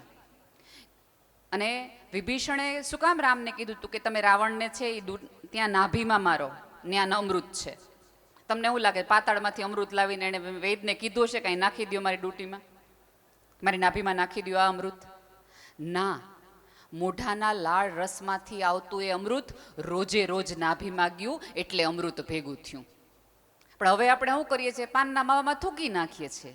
હજી અમૃત તો આવે જ છે, એવું નથી કે નથી આવતું. થૂકવાની સાથે ઘણું બધું થૂકીએ છીએ. બંધ ન કરો તો કાંઈ વાંધો નથી, પણ નવા ઊભા ન કરતા. લે ને હોપારી તો લે, આમાં બીજું કંઈ નથી, 2 દાણા તું તો લે. એટલું ન કરીએ તોય ઘણું છે. રાધર નવી પેઢીને સમજાવજો, કોક લેતું હોય ને એને કે ભાઈ આ મારાથી ભૂલ થઈ ગઈ છે, મારાથી છૂટતું નથી, આ કરવા જેવું કામ નથી. એટલો વિવેક રાખીએ તોય ઘણું છે. એટલીસ્ટ આવી બધી જગ્યાએ રાખીએ તો બીજા કોઈ સંયમો નિયમો ન રાખી શકીએ તો કાંઈ નહીં, નાના નાના તો રાખીએ. અને પછી ગંગામાં ડૂબકી મારી અને પછી પશ્ચાતાપના આંસુથી આંખોમાંથી ગંગા આવે તો ગંગાએ રાજી થાય કે યોગ્ય માણા મારા કિનારે આવ્યો હતો. એને પોતાની પવિત્રતાનો એક અહેસાસ થાય. અને બીજું, અહીંયા તમે સુંદર, કેટલા નાની ઉંમરના છે જયા કિશોરીજી. અહીંયા બેઠેલી તમામ માતાઓને વિનંતી છે કે તમારી દીકરીઓને સમજાવજો કે વિવેકપૂર્ણ પરિવેશથી કોઈ પણ પ્રકારના તામઝામ, કોઈ પણ પ્રકારના ગ્લેમર વગર પણ આ જગતમાં તમે તમારું સ્થાન ઊભું કરી શકો, એનું નામ આ જયા કિશોરીજી છે. તમે જુઓ તો ખરા કેવો સાદો પરિવેશ ક્યાંય. એટલે દીકરીઓને સમજાવજો કે માત્ર કપડાં આમથી આમ કરી લેવાથી, માત્ર થોડો ઘણો મેકઅપ કરી લેવાથી સફળ નહીં થઈ જવાય. બની શકે તમે સફળ થોડી જગ્યાએ રહો તો 2 મિનિટ 3 મિનિટનું હશે. તમે તમારી આવડત થકી, તમે તમારી સમજમાં કેન્દ્રસ્થ રહેશો ને તો આવી જગ્યાએ પૂછો ને લોકો તમને પૂછતા આવશે. પછી આ જગતમાં બહુ મોટી અત્યારે તકલીફ છે કે બહેનોની ફેશન પાછળ આખું જગત પડી ગયું છે. બધા સ્ત્રીઓને એવું કે સીતા બને, સીતા બને, સીતા બને. જે સમાજ સ્ત્રી પાસે સીતાની અપેક્ષા રાખતો હોય એ સમાજે પહેલા રામને પેદા કરવા પડશે, પછી સીતા આવશે. પહેલા એ કરો, પછી વાહે વાહે અમે તો આઈલા આવશું. ખબર નહીં કયું એવું આખું શાસ્ત્ર બની ગયું. આટલી સરસ કથાઓ, ઈશ્વરના વચનોની વાતો, તેમ છતાં પણ આપણે પરિવારમાં એ ભાવ જોઈ ન શક્યા. એમણે કીધું ને કે આપણે જય શ્રી કૃષ્ણ બોલતા રહીએ છીએ. આપણે ત્યાં મોટામાં મોટી પ્રોબ્લેમ એ થી જ્યારે બોલવાનું આવ્યું ને ત્યારે આપણે બધાએ કર્યું. તમને શું લાગે છે કે માત્ર એ નામ સ્મરણ છે કે જય સિયારામ બોલો, જય શ્રી કૃષ્ણ બોલો, જય માતાજી બોલો, જય રામ બોલો? ના, એ માત્ર નામ સ્મરણ નથી, ચારિત્ર સ્મરણ છે કે આના જેવું જો તો જીવી શકાતો હોય ને 24 કલાકમાં 1 કલાક પણ તો જીવી લેજે. એ ટકોર છે. ઘડિયાળમાં ટક ટક ટક ટક હવે તો થતું નથી. એ થતું હોત ને તો મગજમાં વાગ હતી તમને. અહીંયા બેઠેલા ઘણા બધા લોકો ઓલા ડટ્ટાવાળા જોયા હશે તારીખિયા કે રોજ તમારે એક સુનિલભાઈ ફાડવા. એ તમે એક ફાડો ને ત્યારે મગજમાંથી એકાદ વાર તમારા હાથમાંથી સિસકારી નીકળે, ગયો એક દિવસ ગયો. હવે તો એવું કંઈ છે નહીં, એટલે આપણને એમ જ થાય છે કે વાંધો નહીં, આજે નહીં કાલે, આજે નહીં પરમ દિવસે. એ બધામાં આપણે જીરવાતા રહીએ છીએ. આમ છૂટા છવાયા રહેશો ને તો કોઈ મૂલ્ય ઊભું નહીં થાય. અને આવી બધી જગ્યાએ આવીએ ને એટલે આપણને પહેલું પાપના વિચારો આવવા માંડે ને આ બધા વિચાર આવે. હું બહુ જ વિવેકથી કહું છું, બહુ એટલું બધું ડરવું નહીં. આપણે કાંઈ બહુ એવા મોટા મોટા પાપ નથી કર્યા. હોય ને અણી જેવા આપણા બધાના પાપ છે. આપણા બધાના પાપ એ કેવડા આપણા જેવડા, નાના નાના કીડીને ટાંગા જેવડા. શું કર્યું હોય તો કે પિક્ચર જોવા ગયા હોય ને એમાં લખ્યું હોય કે 9 વર્ષથી નીચેના બાળકોની ટિકિટ લેવી, તો આપણે એમ કીધું કે નાનાજી 8.5 વર્ષની જ છે. આટલું. અહીંયા ચપ્પલ બધાના લાઈનમાં પડ્યા હોય, આપણા ગોઠવવા માટે એક જણને આપણે નીચે મૂકી દીધા, કોઈક પૂછે કોણે કરે, મને નથી ખબર. એકાદ જણની પેન લીધી હોય સહી કરવાની, પછી પાછી ન દીધી હોય. આપણા પાપ આવડા આપણા જેવડા, બહુ બીવું નહીં. ભગવાનથી ડરો જ નહીં. અહીંયા તો મેં કીધું કે પૂજ્યચરણ બેઠા છે, મારે બોલવું અવિવેક છે, પણ પૂરી સભાનતાથી કહું છું, ભારતીય ધર્મ એક જ એવો ધર્મ છે વિશ્વના તમામ ધર્મ જેમાં ઈશ્વરથી ડરવાનું નથી, ઈશ્વરને પ્રેમ કરવાનું શીખવામાં આવ્યું છે. આપણા ભગવાનથી ડરવાનું છે જ નહીં. અને બીતા જ નહીં, તમને તાવડામાં તળશે ને તમને કાપશે ને મારે. આપણે કોઈ એવા પાપ નથી કર્યા. પાપ તો પહેલાના લોકો એને કર્યા છે. અત્યારે તમે ગમે એટલી મોટી સંપત્તિની બધાય વાતો સાંભળો કે આપણે ઓહો હોય અનિલ અંબાણી, આ મુકેશ અંબાણી આવડા મોટા લગ્ન કરી નાખ્યા, આવડા મોટા, અહીં બધા ભેગા થઈને ટોળું વળીને એવું નક્કી કર્યું કે આની પ્રોપર્ટી આપણે લઈ લેવીશ. આપણે રાજી થાય. આપણા ગુજરાતી એક વટ રાખી દીધો ભાઈ. પહેલાના જમાનામાં તો એકાદ કોઈક રાજકવિ છે કે કોઈક એવી વાત કરે કે ઓહો હો ન્યાની રાજ આટલું બધું, તો ભેગા થઈને એમ કે હાલો બધા જઈને લૂંટી આવીએ. કોકની પત્ની ગમી જાય તો ત્યાં જઈને વહી આવે, લૂંટી આવે. આપણે ગમે એવી દીપિકા ગમે, આપણે કોઈ દી ભેગું થઈને કીધું હાલો 5 ભાઈઓ ભેગા થઈને લઈ આવીએ ઘરે? નહીં. આપણને આપણી લિમિટ ખબર છે. આપણે એક સરસ દાયરામાં છીએ. એટલે આમ જુઓ તો સતયુગના ઘણા બધા લક્ષણોમાં આપણે ઓલરેડી છીએ. એટલે એટલા બધા પાપથી બીતા ને એવા કોઈ બહુ મોટા મોટા પાપ નથી. હા, આપણાથી સૌથી મોટું પાપ જે થાય છે, એમ કીધું ને કે ભાઈ આંખથી તમને ઈશ્વર નહીં દેખાય, આ નેત્ર ખોલવું પડશે. આપણી તકલીફ એ છે કે ધર્મ આપણને એક મૂર્તિમાં, એક પથ્થરમાં ઈશ્વર દેખાડી શક્યો, એક માણામાં ઈશ્વર ન દેખાડી શક્યો. કે આના હૃદયમાંય છે. આનું હૃદય તોડીશ તો તનની અંદર બેઠેલો ઈશ્વર. આપણે ત્યાં પગે લાગવાની પરંપરા છે ને, ખાલી માત્ર મોટા છે એટલા માટે કે એમણે કેસરી કપડાં પહેર્યા છે, એ સાધુ છે એટલા માટે પગે નહોતું લાગવાનું. આપણે કોઈકને પગે એટલા માટે લાગીએ છીએ કે તારામાં બેઠેલ જે ઈશ્વર છે ને એને હું વંદન કરું છું, તારા શરીરને કે તારા હોદ્દાને નહીં. નવી પેઢીને તમે આ સમજાવશો તો એ પ્રેમથી ને વિવેકથી પગે લાગશે. પણ આપણે એમને કંઈ સમજાવીએ જ નહીં. એ પૂછે શું કામ પગે લાગવાનું, એટલે આપણે થટાક દઈને તમાચો માર્યો, લાગને અમે એટલા વર્ષથી લાગતા હોય, તને 3 વાર લાગવા વાંધો હું. સમજાવો નવી પેઢીને, એમને કયો કે તમારો ધર્મ, તમારું શાસ્ત્ર શું છે. માત્ર કહીને, માત્ર ગીતાજીના શ્લોક ગોખાવી દેશો ને તો ગીતા નહીં ટકે. એને એકાદ ગીતાના શ્લોક પ્રમાણે જીવતા શીખવાડશો ને તો આજીવન તમે આટલા લોકોની, આટલા જગ્યાના ગીતાના શ્લોક બેઠા હોય ને એવું તમને આઘેથી લાગશે. જીવાડો અને એ વસ્તુ તરફ વારા ઘડીએ લઈ જાઓ. અહીંયા નાના નાના બાળકો તમારી પાસે છે તો માત્ર ને માત્ર એને દેખાડો નહીં, હાલ બેટા હું તને સ્વિમિંગ કરવા લઈ જાઉં, એકાદ કથા કયો. તમારા અહીંયા બેઠેલા બધા છે ને, માના કોકને તો તમે ઓળખતા જ હશો. એની વાત વાર્તાની જેમ કયો. ચોક્કસ અમારા જેવા વક્તાને બોલાવો, બધું કહેડાવો, પણ એકાદ કુટુંબના મોભીને પણ બોલાવીને કયો કે આ જે દાદા હતા કે જે ફલાણું ગામ, તમારું મૂળ ગામ કયું છે સુનિલભાઈ? હા, વેળાવદરથી મુંબઈ સુધી, અમદાવાદ સુધીની યાત્રા આ પેઢીએ કઈ રીતે કરી છે એ સંઘર્ષની કથા એને વાર્તાની જેમ કયો, જેથી કહી શકે કે મારા દાદા કેટલી વી અહીંયા પહોંચ્યા હતા. અત્યારે તમારા બધાના સંતાનોને ખબર છે કે મુકેશ અંબાણીના પપ્પા ધીરુભાઈ અંબાણીને એણે કેવી રીતે ચોરવાડથી, તરકીથી આટલું કર્યું. એમને રતન ટાટાની બધી જ બાયોગ્રાફી ખબર છે, ઝુકરબર્ગની ખબર છે, એલન મસ્કની ખબર છે. તમારા દાદાને ખબર છે? અત્યારે દાદાને તમે ક્યાં સુધી યાદ રાખો? 7-12માં તમારું નામ એનું નામ ન આવે ત્યાં સુધી. જેવું ઓલું નામ વયું ગયું, જતા રહ્યા. આ તમે છેલ્લી પેઢી છો કે જે આટલા ફોટા સાચવી રાખો. હવે તો ઘરમાં કયા ફોટા કઈ જગ્યાએ લગાડવો એ ઇન્ટિરિયરવાળા નક્કી કરે. ઘરે તમારું, પૈસાએ તમારા ને પપ્પાએ તમારા, તો એમ કે અહીંયા નહીં સારું લાગે. આ ધર્મમાંય આપણે એવું કર્યું. કેમ નવી પેઢીને ક્યાંક શ્રદ્ધા નથી બેસતી? હવે તો ભગવાને તે આપણે કેવા કારકુન જેવા રાખીએ. ભગવાન આપણા કામ ન કરે એટલે ભગવાન બદલાવી નાખવાના. 16 સોમવારથી વ્રત ન પડે તો મંગળવારનું વ્રત કરી નાખવાનું. હવે ભગવાન જવા દો. ભગવાને આપણને એવા જોઈએ છે કે જે આપણું કીધું કરે, આપણા કામ કરી નાખે. તમે જુઓ, આપણે નાના હતા ને તો આપણા મંદિરની અંદર 1-2 ફોટા હતા. આપણી કુળદેવી ના હોય, આપણા આરાધ્ય દેવ ના હોય ને ગણેશ હોય, બસ. હવે તો ઘરમાં જેટલા માણા એટલા ભગવાન, એટલી શ્રદ્ધાઓ. કોઈની શ્રદ્ધાય ભેગી આપણી નથી. એટલે ઓલો છોકરું, નાનું બાળક જે મંદિરમાં પગે લાગે છે ને, કન્ફ્યુઝ થાય છે કે કોને યાદ કરવાના, વિપટ ટાણે કોને સમરવાના. એટલે પછી નક્કી કરી નાખે આ બહુ કન્ફ્યુઝન વાળું છે, આ બાજુ નથી જવું, આ રસ્તે નથી જવું. અદ્વૈત વાત તમે એને ક્યારે સમજાવશો? પહેલું વહેલું કે તમે એને માણસમાં ઈશ્વર દેખાડો.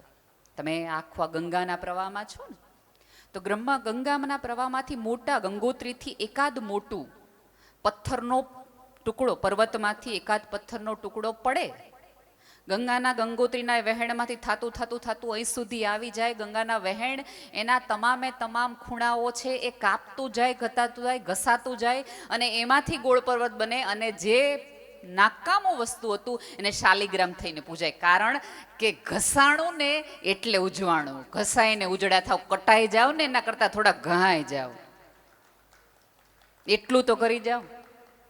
લોખંડનો એકાદ ટુકડો છે ને, અહીંથી તમને જડે ને, તમે ભંગારવાળાને ત્યાં જાઓ ને તો એ તમને કે 10 રૂપિયા, 20 રૂપિયા, 50 રૂપિયા, જેવો લોખંડનો ટુકડો. પણ એ લોખંડનો ટુકડો ક્યાંક ઘસાય, ક્યાંક એનો ઘાટ ઘડાય, એમાંથી એકાદ વસ્તુ બને, સાંકળ બને, તો એનો ભાવ વધી જાય. એ જ લોખંડ જે ફેંકી દેવાનું હતું, જે ભંગારની દુકાને જવાનું હતું, ઘાટ ઘડાણો એટલે એના ભાવ વધાઈ ગયા. વધુ ઘાટ, વધુ તીક્ષ્ણતાથી કામ કર્યું, વધે પોતાનું ઘસાણું, સાંકળમાંથી સોયનું સ્વરૂપ ધારણ કર્યું, નાનો એવો કાંટાનું સ્વરૂપ ધારણ કર્યું, અને એકાદ ઘડિયાળમાં લખાય તો એ જ સોના લોખંડનો ટુકડો કે જેના 20-30 રૂપિયા આવવાનો હતું, એ 7 લાખ, 20 લાખ, 25 લાખની ઘડિયાળનો મોઈન મુદ્દો બની જાય. કારણ કે એનો ઘાટ ઘણાણા. તમને બધાને ખબર છે, અહીંયા બહેનો છે એટલે તમને સોનીની દુકાને જાઓ તો સરસ મજાનો સોનાનો સેટ જુઓ, ઘાટ ઘડાયેલા સરસ મજાના સોનામાંથી ઘડાયેલો તમે જુઓ તો સોનાનો સેટ તમને સોનીની દુકાનને રૂડી લગાડે. જે સ્ત્રી એ ઘરેણું પહેરે એની ડોકે રૂડી લગાડે. અને 3 જણા પૂછે ક્યાંથી કરાયો, ક્યાં ઘાટ ઘડાયો? પછી કોઈક એમ કે આ 4 તોલાનો છે, 5 તોલાનો છે. 5 તોલાના ઘરેણા તમે પહેરો ઘાટ ઘડાયેલા તો સોનીની દુકાને રૂડી લાગે, સોનીનું મહત્વ વધે, તમારી એ સુંદરતામાં વધારો થાય. પણ એનું એ 5 તોલાની લગડી તમે ગળે પહેરીને ફરો, તમને કોઈ પૂછે? 5 તોલાની જ લગડી હોય, એટલું જ સોનું હોય, કોઈ પૂછે નહીં.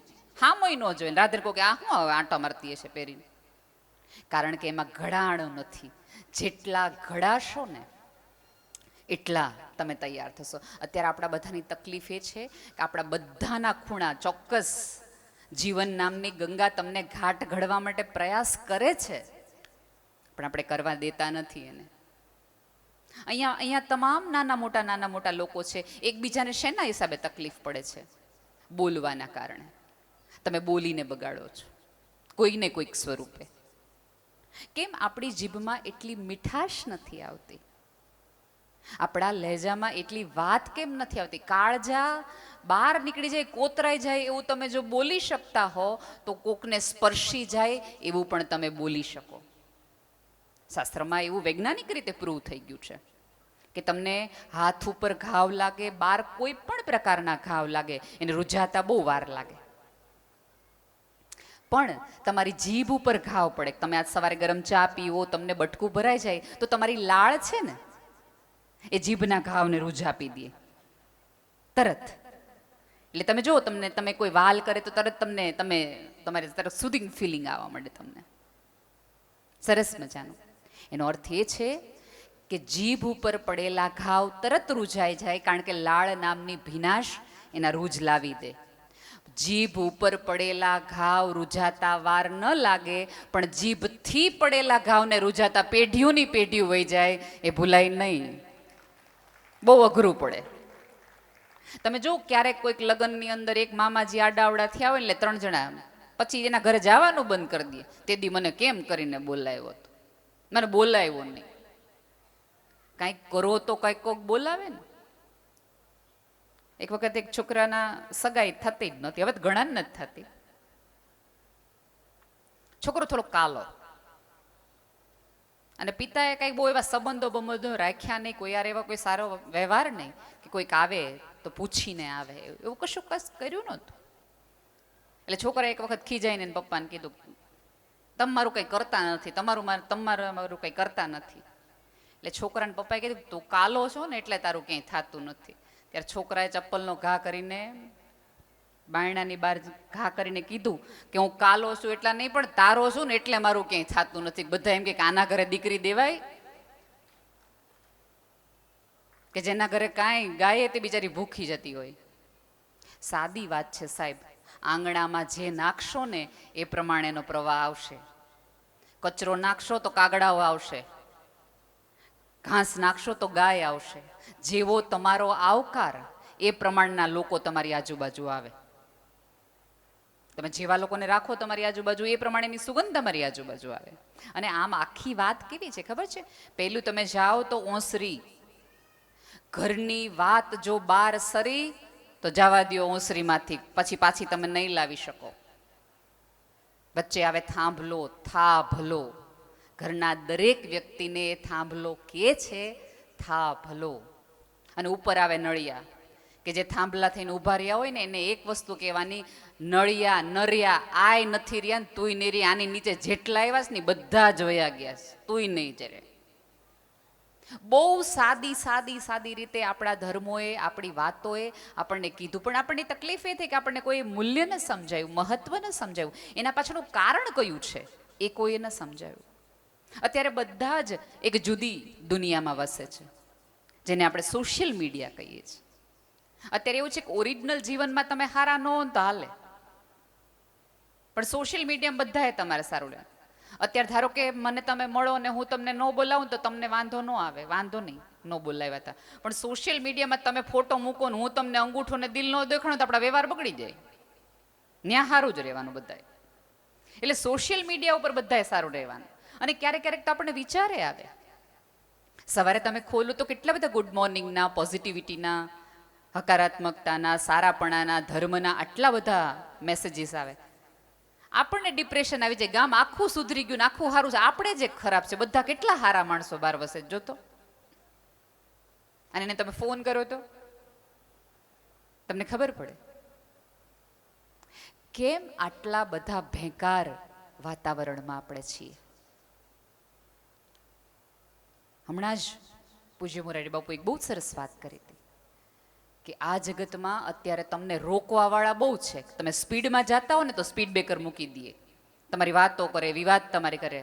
તમારા આજુબાજુ રોકવાવાળા બહુ છે, તમને હવે ટોકવાવાળા માણસો જ નથી. પેલા તમને ખબર તો ટંકોરીવાળો બાવો આવતો, હવે ટોકવાવાળા લોકો જ નથી. કારણ કે આપણને જે ટોકે ને એ આપણે આજુબાજુ જોતા જ નથી.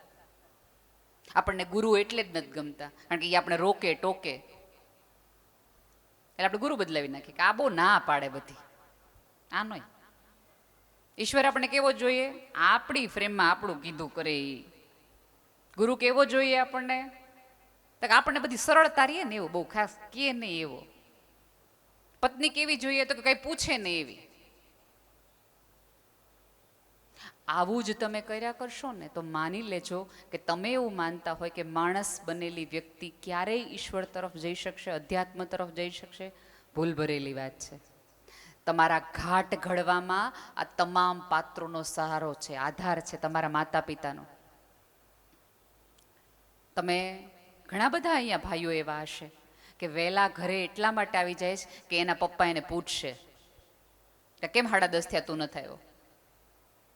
હું અહીંયા બેઠેલી તમામ સ્ત્રીઓને વિનંતી કરું છું કે તમારા સાસુ સસરાને હારે એટલા માટે રાખો કે તમારા વર સીધા રહે. એની બીકે તો રીએ તમને છે ને.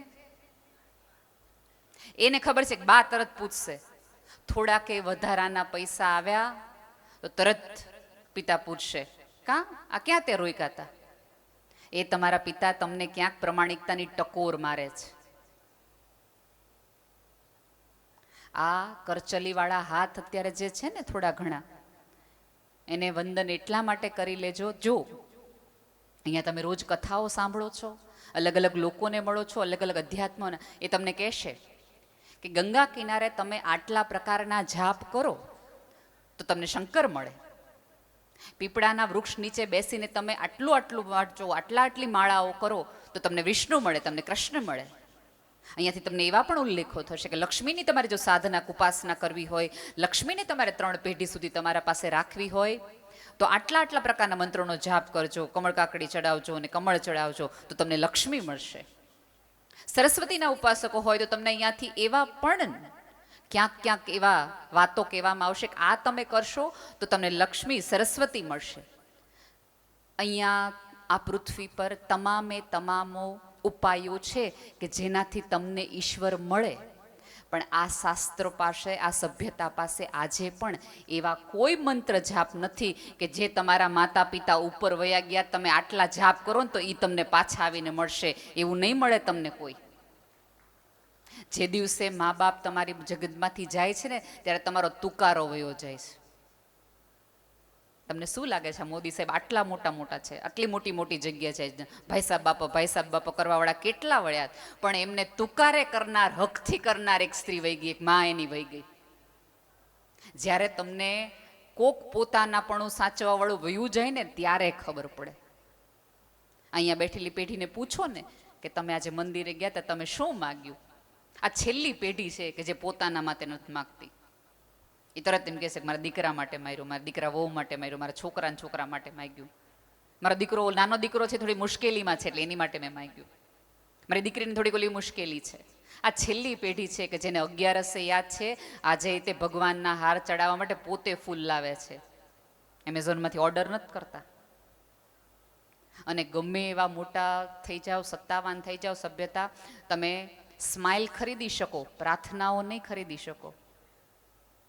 કોકને મંત્ર ગડાવડાવી અને તમારા વતી મંત્ર બોલાવડાવી શકશો, પણ એ મંત્રમાં ભાવ છે ને એ તો તમારા માતા પિતા જ મેળવી શકે. સાચી ભાવથી આને ભજવાનું જે છે એ તમારા મમ્મી પપ્પા તમને કરાવી શકે. એટલે જેટલું રહેવાય એટલું આ કરચલીવાળા હાથ હારે રહી લેજો. એ જશે ને તો કોઈ વ્યક્તિ તમને કહેશે નહીં. અને ચોક્કસ મોક્ષની ઈચ્છા રાખવી એમાં કાંઈ વાંધો નથી, પણ અહીંયા કંઈ આપણે કોઈ બહુને નડતા ન હોય ને તો અહીંયા મોક્ષ જ છે. હું તો અનેક વાર કહી ચૂકી છું કે છે ને આ ચિત્રગુપ્ત એકચ્યુઅલી નથી, એ ગુપ્ત ચિત્ર છે. તમે સભાન થાવ, તમને ખબર પડે, આમ જો તો 10-12 વર્ષના તમે થાવ પછી તમને ખબર પડવા માંડે કે સાચું શું છે, ખોટું શું છે. પછી તમે એકાંતમાં તમારું ચિત્ર દોરો અને તમારા કર્મો બનાવો ને એના આધારે તમારું ચિત્ર દોરાય. સાદી વાત છે સાહેબ. અહીંયા તમે કોકની આંસુ લૂછ્યા હોય તો ત્યાં તમારા ચિત્રમાં વૈતરણી નદી તમે પાર કરી શકો, કારણ કે તમે કોકના આંસુ લૂછ્યા હતા. અહીંયા કોકની પીડાને તમે પોતીકી કરી હતી તો ત્યાં તમને સારું સ્વર્ગ મળશે. અહીંયા કોકને છાંયો આપ્યો તો ત્યાં તમારું કલ્પવૃક્ષ તમારી રાહ જોઈને બેઠું હશે. કોઈ સ્વર્ગ નર્કના કોઈ જે ગયા છે ને એને કોઈ આવીને કીધું નથી કે હા તમે કયો એવું જ છે હો ત્યાં ઉપર. અને હવે તો આપણે સાંભળવા રહી આમાં કોઈ અત્યારે બા દાદા એવું કે હું તું આવી ગયો મેં મોક્ષ માટે હતો તો આપણે ન્યા રહ્યો અહીં તકો ન ખાસ. પણ આ બધું એટલા માટે કરવામાં આવે છે, અહીંયા ફોટાઓને એટલા મોટા મૂકવામાં આવે છે કે જીવતા છે ને ફોટા થઈ જાય ને એ પહેલાં એને પ્રેમ કરી લ્યો, એને માફી માંગી લ્યો. મને ઘણી વખત એવું થયું હશે કે આપણાથી બોલાઈ ગયું હશે. ચાવતી વખતે દાંતમાં જીભ વચ્ચે આવી જાય ને તો પાણાથી દાંતને પાડી ન નખાય, મારી જીભને કચરી નાખી તે. પણ ચાવતી વખતે સભાનતા રખાય કે જેથી કરીને જીભ છે દાંતની વચ્ચે ન આવે. આ વડીલો છે ને એ ક્યારેક એવું વાક્ય બોલી નાખે, કાંઈક કરી નાખે તો એને કાઢી ન મુકાય. સભાનતા આપણે રખાય કે હવે પછી એવું કરતા પહેલાં. અને બીજું કેવું છે કે આ પેઢી આટલી સાહેબી જોઈ જ નથી, એ બહુ સંઘર્ષમાંથી ઊંચી આવેલી પેઢી છે. એટલે એનાથી ક્યારેક વખતે બોલાઈ જાય કે હાવ નવરા બેઠા હોય, કામવાળી શું રાખવાની જરૂર છે, હાથે નો કરી નાખી વાસણ. અને ત્યારે આપણને હોય બધા રાખે તો આપણે રાખવાની જ તે.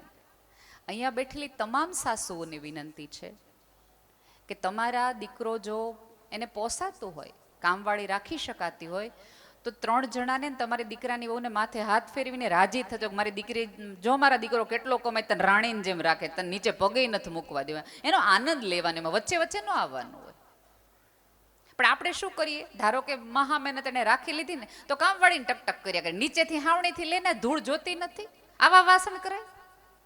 આ કપડાં તેવા ને એવા તેને બોળી નાખી દીધા છે, એટલે કોઈ કામવાળી ટકે નહીં. રોજ ટક ટક ટક થાય ને કામવાળી નો ટકે એટલે બાવ સાસુઓને માથાકૂટ થાય. અને સર્વાનુમતે પછી નક્કી થાય કે તમે આ ઘરે ને અમે આ ઘરે. મજા કરો ને, રાધર આનંદ લ્યો. 2 સાસુ બહુ સરસ મજાની શેઠીએ બહેન 2 હારવાર કયો ને કે નીચેથી આવણી લ્યો, આનંદ લ્યો.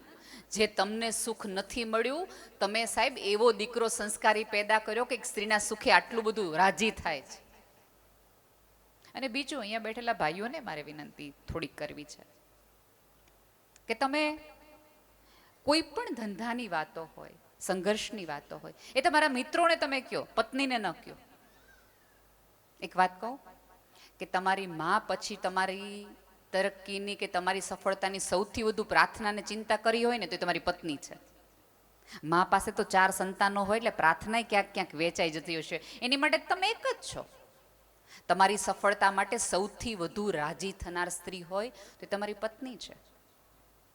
પણ આમાં ક્યારેક એવું બને કે તમારા કર્મચારીઓને ખબર હોય કે તમારું રોકાણ ક્યાં છે, તમે આર્થિક રીતે, પત્નીને કાંઈ ન ખબર હોય અને કંઈક પૂછે સહી કરાવતી વખતે કે આમાં હેમે તમે મને સહી કરાવો, તો આમ કે છૂટાછેડા નથી દેતો, ચૂપચાપ સહી કરી નાખ. એને ખબર છે કે તમે ન દઈ શકો કારણ કે તમને હાલે એમ નથી, એના વગર માંડ મળ્યું નહીં.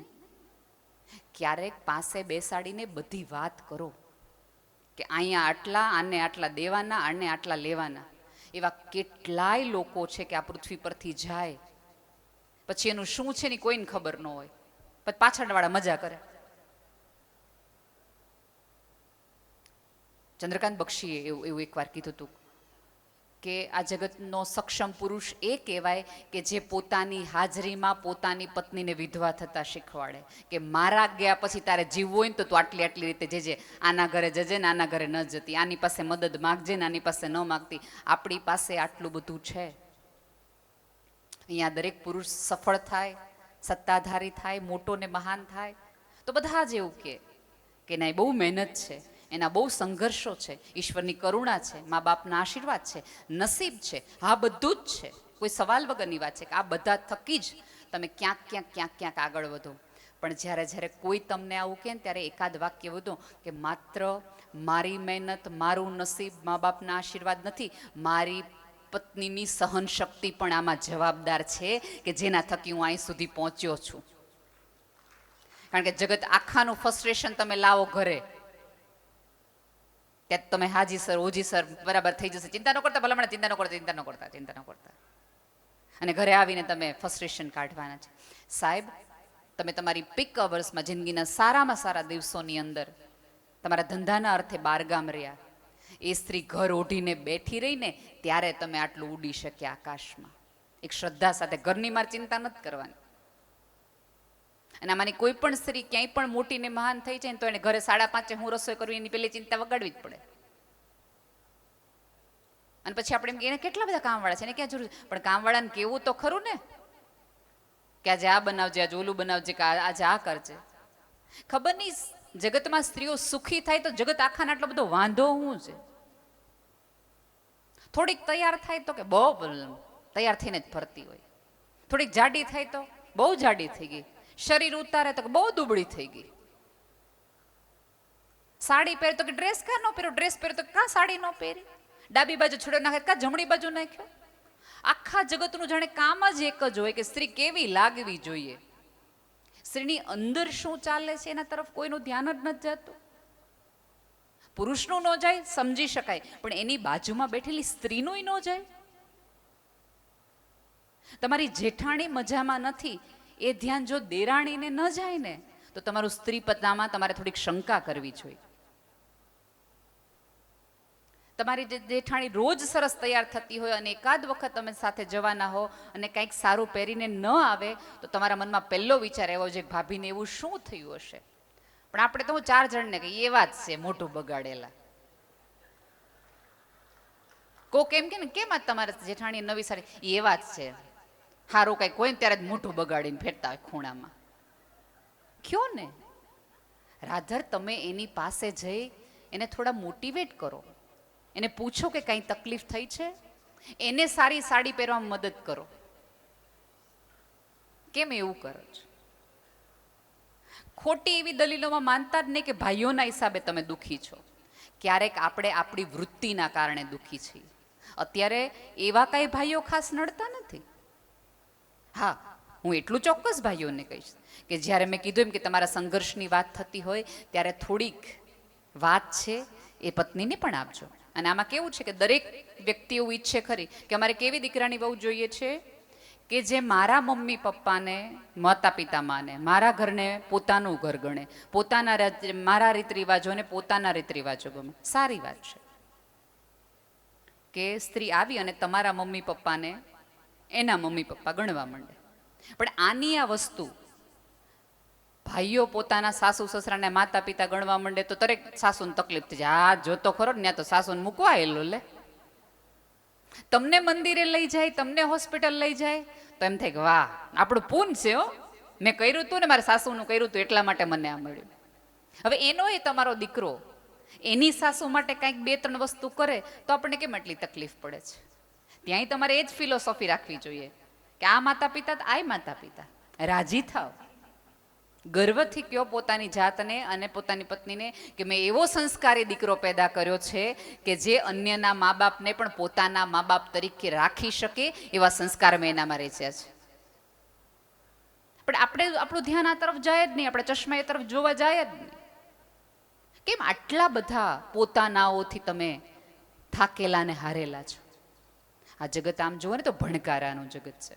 બધા મજામાં લાગે, બધા રાજી લાગે, પણ કોઈને ખૂણામાં બેસાડો ને થોડીક વાર માટે ને પૂછો ને કે કંઈક છે તકલીફ તો દરેકને રડી લેવું છે. અહીંયા આ પૃથ્વી પર દરેક વ્યક્તિ એક ખોળો ને ખભો ગોતે છે કે જેને કહી શકાય કે આજ મજા નથી આવતી, આજ મૂડ નથી. બધું હોવા છતાં પણ કોઈક વસ્તુ એવી છે કે જે તમને આનંદ નથી આપતો. મજા માટે જીવશો તો થાકશો, આનંદ માટે જીવશો ને તો કંઈક કશુંક પામશો. અને આમાં કેવું છે, એક વખત સોનીની દુકાન અને લુહારની દુકાન એકબીજાની સામસામેની દુકાન હતી. જેવું લોખંડની લુહારની દુકાને પહેલો ઘા પડ્યો હથોડી પરનો મોટો, એ લોખંડનો ટુકડો ચીસ પાડીને સોનીની દુકાનમાં જઈને પડ્યો. ત્યારે સોનું પીગળી રહ્યું હતું. ત્યારે સોનાએ પીગળીને ઓલા લોખંડના ટુકડાને કીધું કે બસ આટલી વારમાં એક નાનો એવો ઘા પડ્યો, કેટલી તે રાડ નાખી, ત્યાંથી છટકીને અહીંયા બાજુ આવતો રહ્યો. તું મને જો, મને તે તાપે છે, મારે છે, મારા પર વાગે છે, ઓગાળે છે, તેમ છતાંય મારામાંથી ચીસ નીકળે છે. હું શાંતિથી રહું ને એટલે હું તારા કરતા મોંઘું છું. ત્યારે લોખંડના ટુકડાએ સોનાના ટુકડાને એવું કીધું હતું કે તને જે સોનું તારા ઉપર છે ને એ સાણસી લોખંડની છે, એરણે લોખંડનું છે, આગે કોકની છે. મને જે મારે છે ને એમ રાખેલી એરણ એ લોખંડની છે, મને જેણે ઝીલી રાખી છે કસકાવીને એ સાણસી એ લોખંડની છે, ને હથોડીનો જે ઘા મારે છે ને એ લોખંડનો છે. મને મારા મારે છે ને એટલાથી મને રડે, તને પારકા મારે છે એટલે તારાથી ચીસ ન નીકળે. પોતાના ઘા મારે ને ત્યારે તો રાડું નીકળી જ જાય.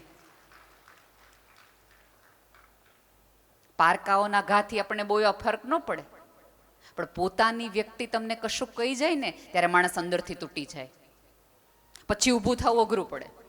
બહારના ઘા તો તમે ઝીલીને આવી શકો કારણ કે તમે બખ્તર પહેરીને ગયા હો, પણ ઘરમાં તો તમે બખ્તરવાળા વગરના હો ને, કારણ કે તમે ઘરમાં છો. એ ઢાલ બનવા માટે જીભ ઉપર થોડી મીઠાશ રાખો, થોડી હળવાશની વાતો કરવાની રાખો. હવે બિનજરૂરી રીતે આપણે બધા ગંભીર બહુ થઈ ગયા છે કાંઈ કારણ વગર. અને અહીંયા આવ્યા છો એટલે આપણે બધાને એવું થાય કે આ બધી માયા છે ને આ બધો મોહ છે ને આમ છે ને તેમ છે.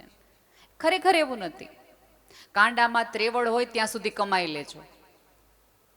2 પૈસા કમાણા હશો તો 2 દાન કરી શકશો. અને સંસ્કારી માણસ પાસે લક્ષ્મી આવે ને તો જ સમાજ સુધરે. અયોગ્ય માણસ પાસે લક્ષ્મી આવે એના કરતા. તમારી પાસે 2 પૈસા હશે તો આવા આશ્રમોમાં બાંધી શકશો, આવી સપ્તાહો કરી શકશો, કથાઓ કરી શકશો, અમારી વિકલાંગ સંસ્થાઓ જેવી સંસ્થામાં દાન કરી શકશો. તમે તે સ્લીપરમાં સેફ્ટી પિન ફેરવીને ફરતા હોય તમને શું મદદ કરવાના હતા? જેની પોતાની તાવડી ટેકા લઈ ગયો એ કોક ના રોટલા દે. ના, કમાવાય એટલું કમાવો. જેટલી ત્રેવડ હોય તમારા સંતાનોને તે ખોટી સંતોષની વ્યાખ્યા ન આપો કે બેટા ચટણી રોટલી ખાઈને પડ્યું રહેવું પણ ખૂણામાં શાંતિથી રહેવું. ના ના, હવે ન હાલે. તાવડી તેરવાના માને. ખોટી રીતે સંતોષની વ્યાખ્યા સંતાનોને ન આપો.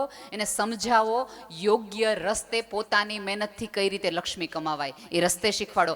અને આવેલી લક્ષ્મીમાંથી કઈ રીતે સવાયું કરવાના રસ્તાઓ એને દેખાડો. દાનનું મહત્વ સમજાવો એને, વાપરવાના રસ્તાઓ. અને સૌથી વધુ મહત્વનું એને સેવિંગ શીખવાડો. અત્યારે મોટામાં મોટી પેઢીની મોટામાં મોટી, તમે હમણાં કદાચ થોડાક વખત પહેલાં વાંચ્યું છે, ટાઈમ્સ ઓફ ઇન્ડિયાનો સર્વે છે કે આવતા દિવસોમાં ભારત લગભગ 2.5 કરોડથી વધુ ક્રેડિટ કાર્ડ ઉપર જીવતા લોકો થઈ જશે ગુજરાતમાં. ક્રેડિટ કાર્ડ એટલે શું? ઉધારીમાં તમે. એના બદલે તમારા સંતાનોને શીખવો કે થોડું ઘણી બચત પણ કરે. અને એનો સાદામાં સાદો અને સરળમાં સરળ રીત તો એ છે કે નાનપણથી એના મગજમાં બચત રાખો. તમારું બાળક બેન કહે કે મમ્મી મારે આ વખતે બર્થડેમાં આ વસ્તુ લેવી છે, તો પહેલું વહેલું પૂછો બેટા એની શું કિંમત હશે? કારણ કે એણે ગૂગલ કરી જ લીધું હશે કે 500ની વસ્તુ છે, 700ની વસ્તુ છે કે 1000ની વસ્તુ છે. ત્યારે સરસ રીતે તમારી પાસે સગવડતા હોય, અનુકૂળતા હોય, તમે આવી 10 વસ્તુ ખરીદી શકો હોય, તેમ છતાં સંતાનોને કહો કે આ ગલ્લામાં તું એટલા પૈસા ભેગા કર, જેટલા ઘટશે ને એટલા તારા પપ્પાનું કહીશ કે આપશે. અને આમાં ક્યારેક ભાઈઓ થોડીક એવી રાખે ને ટેવ કે કરકસર કરાવડાવે, અથવા તો તમારા છોકરોને કોઈક મોટી સ્કૂલમાં જવાનું હોય, વધુ એડમિશન લેવા જવું હોય, વિદેશ ભણવા જવાનું હોય, એટલે ભાઈ એમ કહે કે ભાઈ તું તારા કડે કરો ભાઈ, અમારામાં તેવડ નથી. તો આપણી અંદરની તરત ઓલી જશોદા માતા રોવા માંડે કે ના રે ના, કોની હાટો કમણ, આવા કા લોભણા વેડા કરો, છોકરાને નથી દેતા, કોની હાટો તમે ભેગું કર્યું? એ પુરુષ કમાણો છે તમારી અને તમારા સંતાનો માટે જ. તમને શું લાગે છે એને કંટાળો નહીં આવતો હોય? અહીંયા બેઠેલી તમામ સ્ત્રીઓ જીવનમાં એક વાક્ય બોલી જ હોય, બધું મૂકીને ક્યાંક વયું જાઉં છું. કેટલી વખત ઈચ્છા થઈ હતી પણ છોકરા હાટો ઘર બાંધીને બેઠા રહ્યા, છોકરા હાટું ઘર બાંધીને બેઠા રહ્યા, એવું બધા બોલ્યા હોય. તમને નહીં લાગતું કે આ લોકોને વિચાર ઘણી વાર આવ્યો બધું મૂકી જવાનું? આવ્યો જ હોય. પણ એ પુરુષ તમારી જેમ એ વાક્ય બોલતો નથી કે બધું જ મૂકી જવાની ઈચ્છા થઈ રહી. તમે બાળકો માટે રહી ગયા, એ તો બાળકો અને તમારી બંનેની માટે રહી ગયા કે મારા ગયા પછી મારી પત્નીને બાળકોનું શું થશે, એ વિચાર એને આવે છે. એ તકલીફ એ છે કે એક્સપ્રેસ કરી શકતો નથી.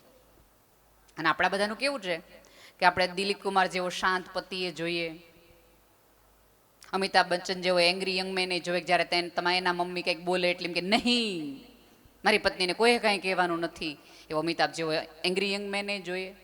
સાંજ પડે પાછી તમને શાહરૂખ ખાન જોઈએ કે જે 2 હાથ કરીને તમને ફૂલ આપીને એમ કીધું બહુ સરસ લાગે છે.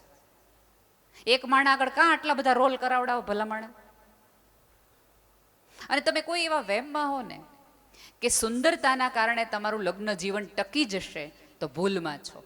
તો તે ઐશ્વર્યાને તૂટવા જ ન જોઈએ. હમણાં તાજો દાખલો છે, દીપિકા પદુકોણનું બ્રેકઅપ થવું જ ન જોઈએ. સુંદરતાના આધારે નહીં, તમારા સ્વભાવના કારણે તમારો પતિ તમારી આજુબાજુ રહેશે.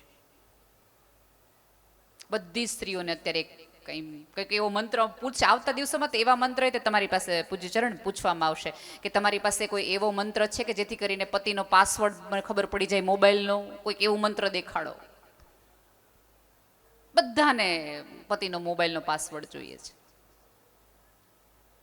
પતિ જેવા નાવા ગયા ને એટલે પહેલું કામ પત્નીઓ એક જ કરે, હું મોબાઈલમાં હાલતું તું જોઈ લે, ચેક કરી લે કોની યારે વાત કરતા હતા. એના બદલે મોબાઈલના તમારા સંતાનોના પણ કે તમારા પતિના પણ મોબાઈલના પાસવર્ડ ગોતવાના બદલે એના મૂળના પાસવર્ડ ગોતો કે હું કરું ને કે આ માણસ મારા સિવાય ક્યાંય ન જાય, એને હું કઈ રીતે સાચવું, હું કઈ રીતે મારા વ્યવહારમાં મારા વર્તનમાં એવી વિચાર લાવું. પણ આપણે તો કેવું કે શંકાનો દર એટલો બધો મોટો કરે, સતત શંકા કર્યા જ કરે એટલે એક દી કરી નાખે, રોજ કરે તો છે ને એના કરતાં કરી નાખવા વાંધો હું જ, પછી એને ગિલ્ટ નહીં રહે. તમે એમને એવું માનતા હો કે બોલીને લડીને તમને એને પાછા લાવી શકશો યોગ્ય માર્ગે, તો ભૂલી જાજો. માત્ર ને માત્ર તમારી સારપના કારણે જ તમે એમને પાછા લાવી શકશો. અને હવેની પત્નીઓએ સાવિત્રી થવા માટે યમરાજા પાસેથી પોતાના પતિને પાછી લાવવાની જરૂર નથી. પાનના ગલ્લેથી ને બીજી દુકાનેથી પાછા લાવી દો ને તોય બચી જાય. અત્યારની યુગની સાવિત્રીની વાત આખી બદલાઈ ગઈ છે ને. આટલું જ આપણે કરવાનું છે, ન્યા ન જાય બસ. સ્ત્રીનું સૌથી મોટું ઘરેણું છે એ મૌન છે, ચૂપ રહેવું છે. પણ એ મુગટ એને પહેરવો જ નથી. તમે ક્યારેક પૂછશો નહીં ને તો વાહે વાહીને આવીને તમને કહેશે. આ તમે ટ્રાય કરવા માટે કરવી હોય ને તો કરી લેજો. અહીંથી તમે જ્યારે જાઓ 10 તારીખે પછી તમે કશું પૂછતા નહીં, દરવાજો ખોલીને સરસ રીતે અંદર સ્માઇલ કરી અને રસોડામાં ચા બનાવવા જતા રહેજો. એ છોકરાઓને ગોતશે કાને થયું શું, આ કા બોલે નહીં. એટલે છોકરા કહેશે મને નથી ખબર. એ 3 વખત તમારી આજુબાજુ અમથે તો ગોળે પાણી પીવા આવશે ને તમને પૂછશે કઈ થયું છે, કઈ થયું છે. એક વસ્તુ યાદ રાખજો કે પુરુષ સ્ત્રીનું મૌન ક્યારેય સહન નહીં કરી શકે. સ્ત્રીના મૌનની અંદર અનેક સવાલ છે. પુરુષના મૌનમાં એક મૂંઝારો છે, એક ફ્રસ્ટ્રેશન છે. પુરુષ રડી શકતો નથી એટલે ગુસ્સો કરે છે, અને સ્ત્રી ગુસ્સો કરી શકતી નથી એટલે રડે છે. બેનું ઊંધું છે. અને કેવું છે કે બધા એવું ભાઈઓને ખાસ એવી બહુ કહેવાની ટેવ છે, આ બહેનો રોવાની બહુ આદત, બહુ રોવાની આદત. તો કરે હું બીજું એ કઈ રીતે સમજો. કંઈક એકાદ હથિયાર તમે ગુસ્સો કરીને ધડ દઈને બાયણું પકડીને વયા જઈ શકો. અમને ઘણો બધો ગુસ્સો આવતો હોય પણ અમે શું કરીએ કે રોતા રોતા અમે ભાખરીનો રોટ તો કડક જ બાંધીએ. કોઈ સ્ત્રી મૂડમાં ન હોય અને ભાખરીનો લોટ ઢીલો નહીં થઈ જાય. એને બહાર વયું જવું હોય, એને બાયણું બંધ કરી દેવું હોય, પણ એને તરત ઘડિયાળ દેખાય, તમારા જ મમ્મી પપ્પાની ડાયાબિટીસ દેખાય કે હમણાં ને જમવા નહીં આવો તો શુગર લો થઈ જશે. છોકરાઓ હમણાં રમી આવી અને માગશે. પોતાના કામની અંદર. અને બહેનોને વિનંતી છે કે મસાલા છે ને મસાલિયામાં શોભે, જીભ ઉપર નહીં. બિનજરૂરી છાંટી અને સંબંધોમાં કડવાશ ન ઉમેરો. ઘણી બધી વખત એવું થતું હશે કે મોટો ભાઈ છે એ ગામડે હોય, આપણે યોગ્ય પરિસ્થિતિમાં હોય, નાના ભાઈ તરીકે આપણે ક્યાંક મુંબઈ અમદાવાદ અલગ અલગ સિટીમાં હોઈએ, અને નાનો ભાઈ છે પોતાની આવકમાંથી થોડું ઘણું છે એ ગામડે મોકલાવે. એટલે આપણે તરત શું કહીએ, હા હા તમે આ 24 કલાક બહાર રહ્યો ને અમે તમારા ઢળડા કરીને કમાઈ ન્યાત ગામડે જ દઈ દેવું જ ને તમારે. પણ તમને ખબર નથી કે તમારા પતિને ગામડે મોકલવા માટે એ ભાઈએ કેટલું જતું કર્યું હશે. બની શકે કે પોતાના કઈ ઘરેણા, પોતાના સેવિંગમાંથી અને પસંદગી આપવાની હોય કે બેમાંથી કયા ભાઈએ ભણવાનું, તો મોટા ભાઈ એમ કીધું હશે કે હું ખેતી કરીશ, આ નાનાને મોકલો ભણવા માટે, એક ભણશે ને તો કુટુંબ તારશે. જ્યારે તમારો પતિ તમારા કુટુંબના કોઈ આજુબાજુવાળાને આવું આર્થિક રીતે સંભાળી લેતું હોય તો ગર્વથી તમારી જાતને કહેજો કે મારા પતિને. આ એક વસ્તુ યાદ રાખો કે તમે કોઈને થેન્ક યુ, સોરી કહો ને તો શિસ્તનો ભાગ છે, પણ કોઈએ કરેલા ઉપકારને તમે ભૂલો નહીં ને ક્યારેય જીવનભર, એ તમારા સંસ્કારનો ભાગ છે. તમારો પતિ એટલો સંસ્કારી છે કે કોઈના ઉપકારને ભૂલતો નથી. આજે એણે એની ભાભીની કદર કરી, એના ભાઈની કદર કરી, તો આવતા દિવસોમાં તમારા ઘસારાની કદર આ પુરુષ કરશે ને જાહેરમાં કહેશે કે હું જે છકી છું એ આ સ્ત્રીના કારણે છું. એ વસ્તુ 100% સાચી છે કે જો તમારું જોઈન્ટ ફેમિલી હોય, કુટુંબ સાથે બેસીને જમી શકતું હોય, તો 100% તમારા ઘરની એકાદ સ્ત્રી કશુંક ગળી જતી હશે, કશુંક સહન કરતી હશે અને કશુંક જતું કરતી હશે. તો જ પરિવારો ટકે, તો જ સંબંધો ટકે. બે ભાઈઓ એમ વાત કરતા હોય કે બહેનોની અંદર જે ડખાડખી હાલતા હોય, અમે બે ભાઈઓ એક જ રહીએ, તો ભૂલી જાવ એ વાતમાંથી, નહીં રહી શકાય. બે સ્ત્રી નક્કી કરશે ને તો જ. અને શેનાથી નક્કી થાય? સંવેદનાથી, લાગણીથી, પ્રેમથી. આ બધા અવતારોમાંથી કાંઈ ન લ્યો તો એટલું તો રહ્યો. આ અત્યારે બધાને જરૂર એકાદ એવા હુંફાળા સ્પર્શની છે. કોઈ તમારી પાસે માગવાનું નથી. એક વસ્તુ યાદ રાખજો કે આમાં એવું છે ને કે તમને કિલો બદામ ખાવાથી જેટલી તાકાત ન આવે, કિલો ઘી ખેવાથી તાકાત ન આવે ને, એટલી તાકાત એક મોટા માણસના પડકારાથી, હાંકવારાથી નાના માણસને આવે. કોઈક એમ કીધું હોય ને કે ભાઈ કંઈ કામકાજ હોય તો કહેજો. નાના માણસને ત્યાં વરો હોય, પ્રસંગ હોય, અને કોઈ મોટો માણસ ખાલી એટલું કહી જાય ને, સુનિલભાઈ એટલું કહે ને કંઈ કામકાજ હોય તો કહેજો, ઓલો નાનો માણસ પોતાનો વરો ઉકેલી નાખે, મોટા રિસ્ક લઈ લે. કંઈક જરૂર પડે તો આપણે કીધું છે ઓલા માણસે, ફોન કરીને કહેવાનું. એટલું તો કરો. કાંઈ ન કરી શકો તો કાંઈ. કોઈને માગવું નથી ગમતું સાહેબ, પણ કોઈને માગવું પડે તમારા પોતાનાને તમારી હાજરીમાં, એ તમારી નિષ્ફળતા છે. ઈશ્વરને ચોક્કસ બધી બાજુ ગોતો, એની બદલે તમારા આજુબાજુ રહેતા લોકોમાં ગોતો. કોકની પીડામાં પરમાત્મા રહે છે, કોઈના સુખમાં કે આનંદમાં નહીં. એને રાજી કરવો તો બહુ હેલો છે. નીચેવાળામાં ડખા છે, એ તો રાજી આમ થઈ જાય છે. અહીંથી બહાર નીકળશો, કોકને થોડો કે હાથ આપશો ને વૃદ્ધને, તોય ઓલો રાજી રહી છે કે નાના એક સારા માણસને મેં પૃથ્વી પર મોકલ્યો. તમને શું લાગે છે આ બધા અવતારો માટે તમને એક વસ્તુ સમજાશે કે દરેક વખતે એણે અવતાર શું કામ લીધો? કારણ કે પૃથ્વીમાં એનો એક આશય હતો, અને પોતાનો એક ગોલ પૂરો થાય એટલે ઈશ્વર પોતાની લીલા સંકેરી લે. ઈશ્વરે પણ જો આ 24 અવતારમાં પૃથ્વી પર આવવાના એકાદ ગોલ રાખ્યા હોય તો તમને શું લાગે? તમને અમથાય ધક્કો ખાવા મોકલા છે, એકાદ ગોલ નહીં હોય? એને એકાદ શ્રદ્ધા હશે કે આ માણસને હું પૃથ્વી પર મોકલું છું, મારું ઓલું કામ કરી દે. ભગવાન બધે ન આવે, પણ એ માણસમાં એક શક્યતા મૂકે, કદાચ મારી બદલે મારો રોલ આ માણસ નિભાવી શકશે. આ કદાચ કૃષ્ણ બનશે, આમાંથી કદાચ કોઈક રામ નીકળશે, આમાંથી કોઈક દેવી નીકળશે. અને હું ભાઈઓને બધાને કહું કે હા, અમે બધા જ 1000 વાળી બહેનો છીએ. અમારી અંદર તમામ પ્રકારના દેવીઓનો વાસ છે. તમે જે ભાવે અમને પૂછશો ને એ પ્રમાણે અમે તમને દર્શન દેશું. તમે કમળની લાલાશથી અમને સાચવશો તો અમારી અંદરથી લક્ષ્મીજીના દર્શન તમને થશે. તમે સારી વાણીથી, વિચારથી અમને વર્તન કરશો તો અમારી અંદર તમને સરસ્વતીનો વાસ થશે. અને તમે જો રૌદ્ર સ્વરૂપ દેખાડશો તો અમારી અંદર દુર્ગા અને મા કાળી બંને છે, અમે તમને એ પ્રમાણે દર્શન આપશું. જે પ્રકારની પૂજા કરશો એ પ્રકારનું અમારું સ્વરૂપનું તમને દર્શન થશે. એટલે જે જોતું હોય એ પ્રમાણે પૂજાના આરાધના કરજો. વાત અને કથા કાંઈ બહુ લાંબી નથી.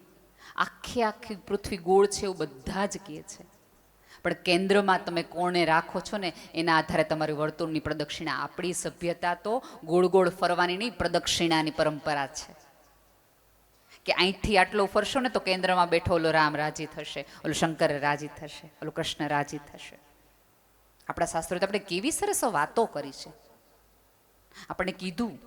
અને આ આખી આમ જોઈએ તો પરિવારોની કથા છે, પણ આપણને કોઈ રીતે એવી રીતે કોઈ સમજાવતું નથી. પૂજ્ય મોરારી બાપુ એમણે બહુ જ સરસ આ બધી વાતો કરી હતી કે તમે જુઓ કે શંકરની જટામાંથી ગંગાજી વહે પાણી, અને થોડાક નીચે આવો તો અહીંયા કપાળમાં અગ્નિ છે.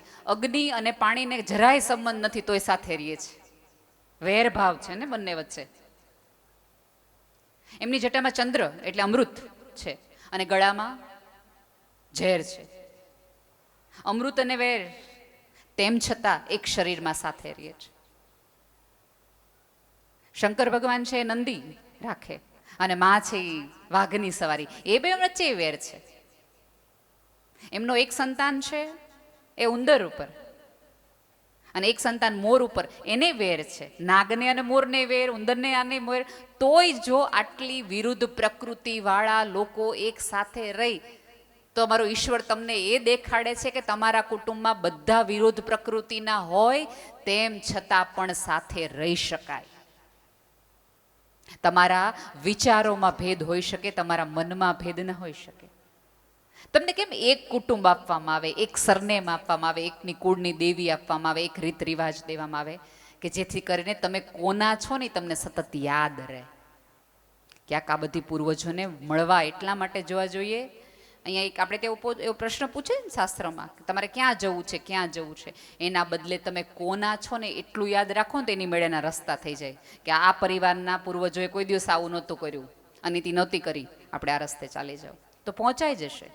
હજી કહું છું કે ઈશ્વરને રાજી કરવો જરાય અઘરો નથી નીચેવાળાને રાજી કરવામાં. અને બધા એક તરીકે એવું વાક્ય કહે છે કે બધાને રાજી તમે કરી જ ન શકો, કોઈ દી બધાને સુખી કરી જ ન શકો. વાત સાચી છે કે બધાને સુખી ન કરી શકીએ, બધાને રાજી ન કરી શકીએ, પણ બધાથી રાજી રહી તો હકાય ને, એટલું તો થાય ને. પણ આપણને શું, એ લોકો 2 જણા બહાર જવા હતા ને આપણને કીધુંય નહીં, કઈ વાંધો નહીં, કાંઈ વાંધો નહીં, ન કીધું. પરાણે તમે જે સંબંધો રાખશો એના પડઘા ક્યારેય સારા નહીં પડે. એની બધે લેટ ધેમ ગો, જવા દો. તમારું હશે તો જગતમાંથી ગમે ત્યાંથી ફરીને તમારી પાસે પાછું આવી જશે. આજે એમણે સવારે કથામાં એવું કીધું ને, કસમે વાદે પ્યાર મોહબ્બત વાતે હે બાતો કા ક્યા. એટલે આપણે આપણી આજુબાજુમાં બેઠા લોકો માટે શંકા છે. હું માનું છું કે કઠણ કળયુગ છે, કોઈ કોઈનું નથી, કોઈ ઉપર વિશ્વાસ કરી શકાય એમ નથી, કોઈ કોઈ પાની પાસે આવતું નથી. હાલો માની લીધું કે 8 અબજની આખી વસ્તી આવી છે, પણ આ ધર્મમાંથી, આ ઓલામાંથી તમે ઈશ્વરની સાક્ષી એક પ્રણ તો લઈ શકો ને કે 8 અબજની વ્યક્તિ ઉપર એકેય માણસ ઉપર વિશ્વાસ નહીં મૂકી શકાય. હું પૂરી સભ્યતા મારા ઉપર વિશ્વાસ મૂકજો, હું કોઈ દિવસ જતું નહીં કરું, હું ખોટું નહીં કરું. તો તમારા ઉપર તો કોઈક માણસ વિશ્વાસ કરી શકે? બધાય સ્વાર્થના સંબંધો છે, હું નિસ્વાર્થ ભાવે સંબંધ નિભાવીશ. તો ઉપરથી ઓલોય રાજી થાય કે બધાય ભલે રહેતા પણ એક તો છે મારા જેવો કે રહ્યો.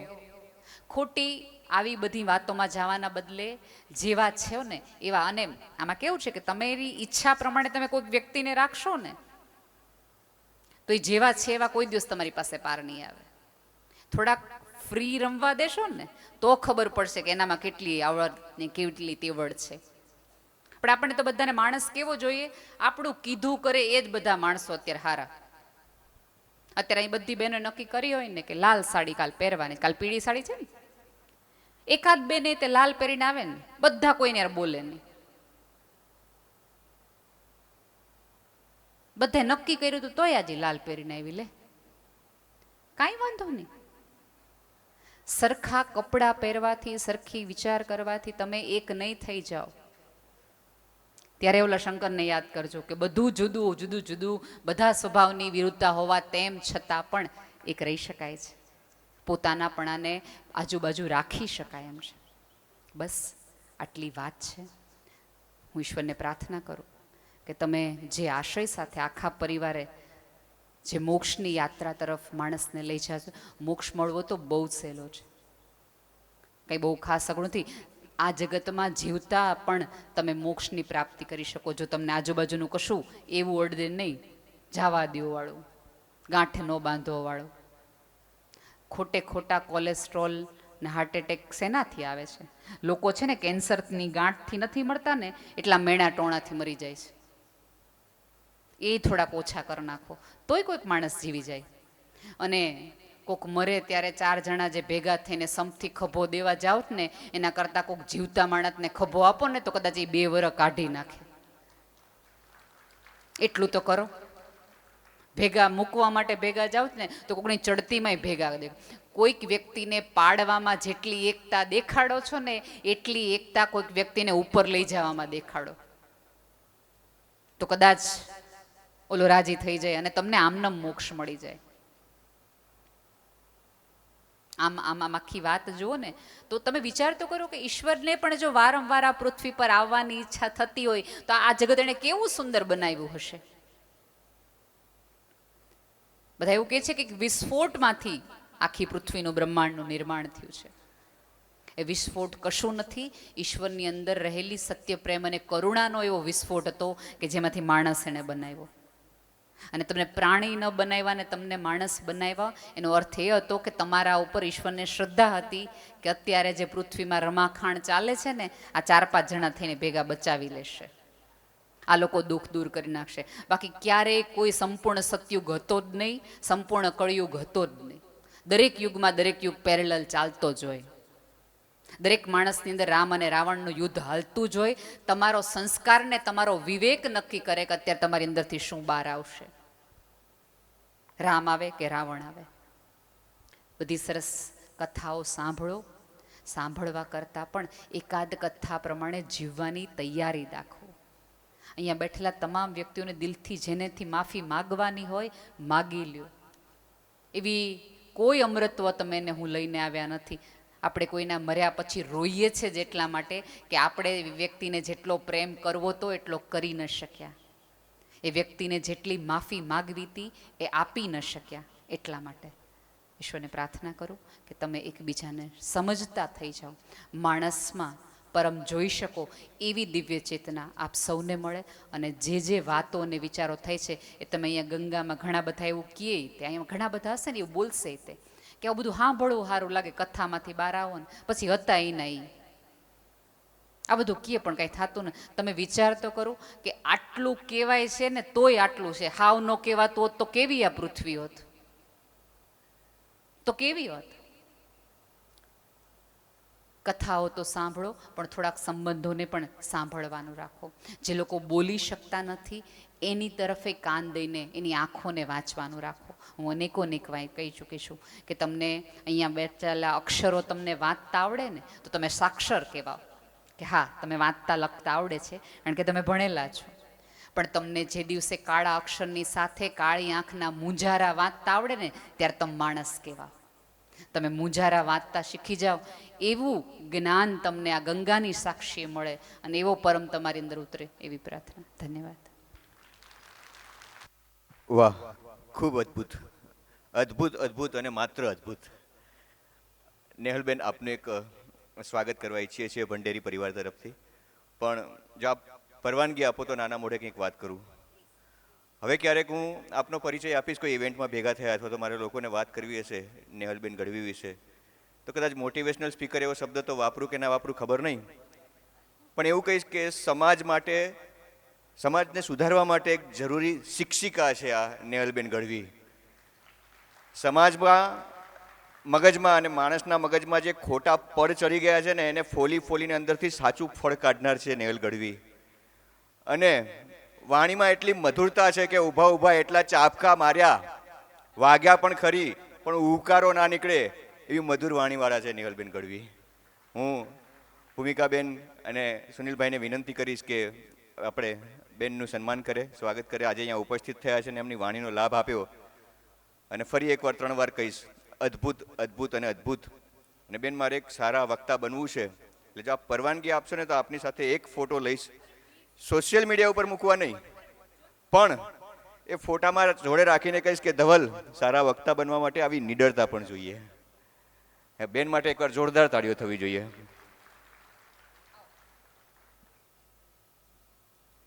ના, એ તો એ લોકો પાડીને નહીં આપે, હું મારા મોબાઈલમાં પાડીશ. 100% આપે તો જસ્ટ મજાક કરું છું.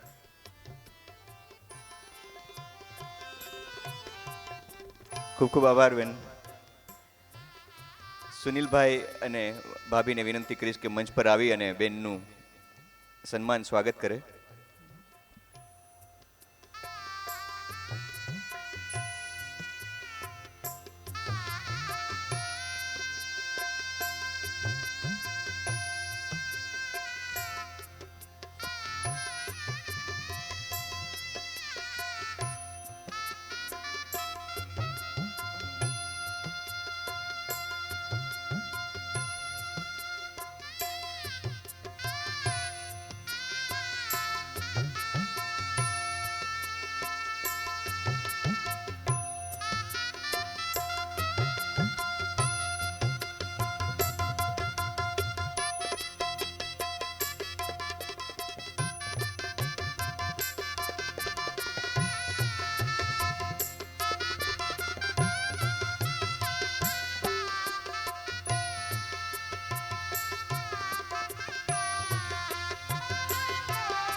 ખૂબ ખૂબ ખૂબ આભાર. અને છેલ્લે બે શબ્દો એવા કહીશ કે ગઝલની બે લાઈન કેવી છે, ઘણા બધા લોકોએ સાંભળી હશે. આમ તો એ ગઝલકારે એ ગઝલ એની નાયિકા માટે લખી છે, પણ એ જ શબ્દો હું તમારા સંદર્ભમાં કહીશ, કદાચ તમે પણ સમજી જશો અને આ ઓડિયન્સ પણ સમજી જશે કે તમારા અહીં આજ પગલાં થવાના ચમનમાં બધાને ખબર થઈ ગઈ છે, ઝુકાવી છે ગરદન બધી ડાળીઓએ, ફૂલોની એ નીચી નજર થઈ ગઈ છે. એવું સુંદર આ ફૂલ આ ચમનમાં અહીંયા આજે ઉપસ્થિત થયું છે. અને ગઝલકારે તો બહુ સરસ લખ્યું છે કે શરમનો કરી દોડ સઘળું જુએ છે, કડી પાંદડીઓના પડદે રહીને. શરમનો કરી દોડ સઘળું જુએ છે, કડી પાંદડીઓના પડદે રહીને, ખરું જો કહું તો વાતાવરણ પર તમારા નયનની અસર થઈ ગઈ છે. અને છેલ્લી લાઈન, ઉપસ્થિત તમે છો તો લાગે છે ઉપવન. આખું ઉપવન જ છે ને, સરસ મજાનું, કે ઉપસ્થિત તમે છો તો લાગે છે ઉપવન, કોઈ કલાકારનું ચિત્ર સંપૂર્ણ જાણે, તમે જો ન હો તો બધા કઈ ઉઠે કે વિધાતાથી કોઈ કસર રહી ગઈ છે. આવા નેહલબેન માટે ફરી એકવાર ઊભા થઈને જોરદાર તાળીઓ. અને ખૂબ ખૂબ આભાર બેન, ખૂબ ખૂબ આભાર, આપે આપની વાણીનો લાભ આપ્યો. ધન્યવાદ.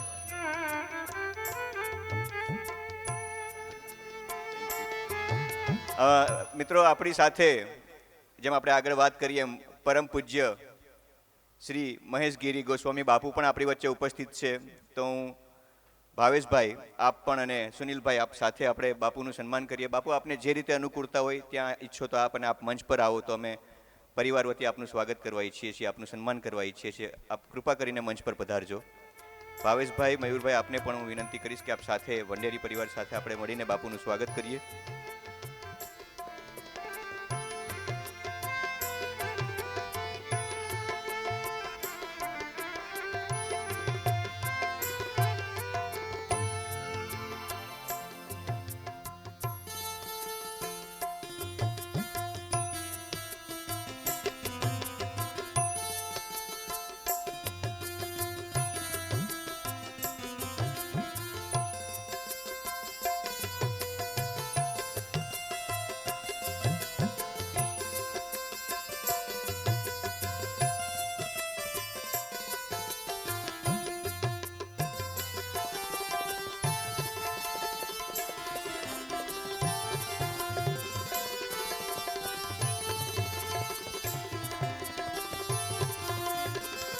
ભાવેશભાઈ રૂપારેલિયા અને મયુરભાઈ માલવિયા સાથે બાપુનું સન્માન કરશે. અચ્છા, માફ કરજો, સુનિલભાઈ એમનું સ્વાગત કરી રહ્યા છે, ભાવેશભાઈનું અને મયુરભાઈનું. અને કેવી મજાની વાત છે કે બંને ગુજરાતી પરિવાર એક સાથે આપણે, કોઈ શિવને યાદ કરે છે તો કોઈ કૃષ્ણને યાદ કરે છે, પણ ગુજરાતની સંસ્કારી નગરીના પરિવારો આજે હરિદ્વારની પાવન ધરતી પર એક સાથે આપણે ભેગા થઈ ગયા. અને જોગાનું જો કેવી મજા આવે છે બધા સાથે બેસીને, પરિવાર અને પરિવારના નિમંત્રિત મહેમાનો.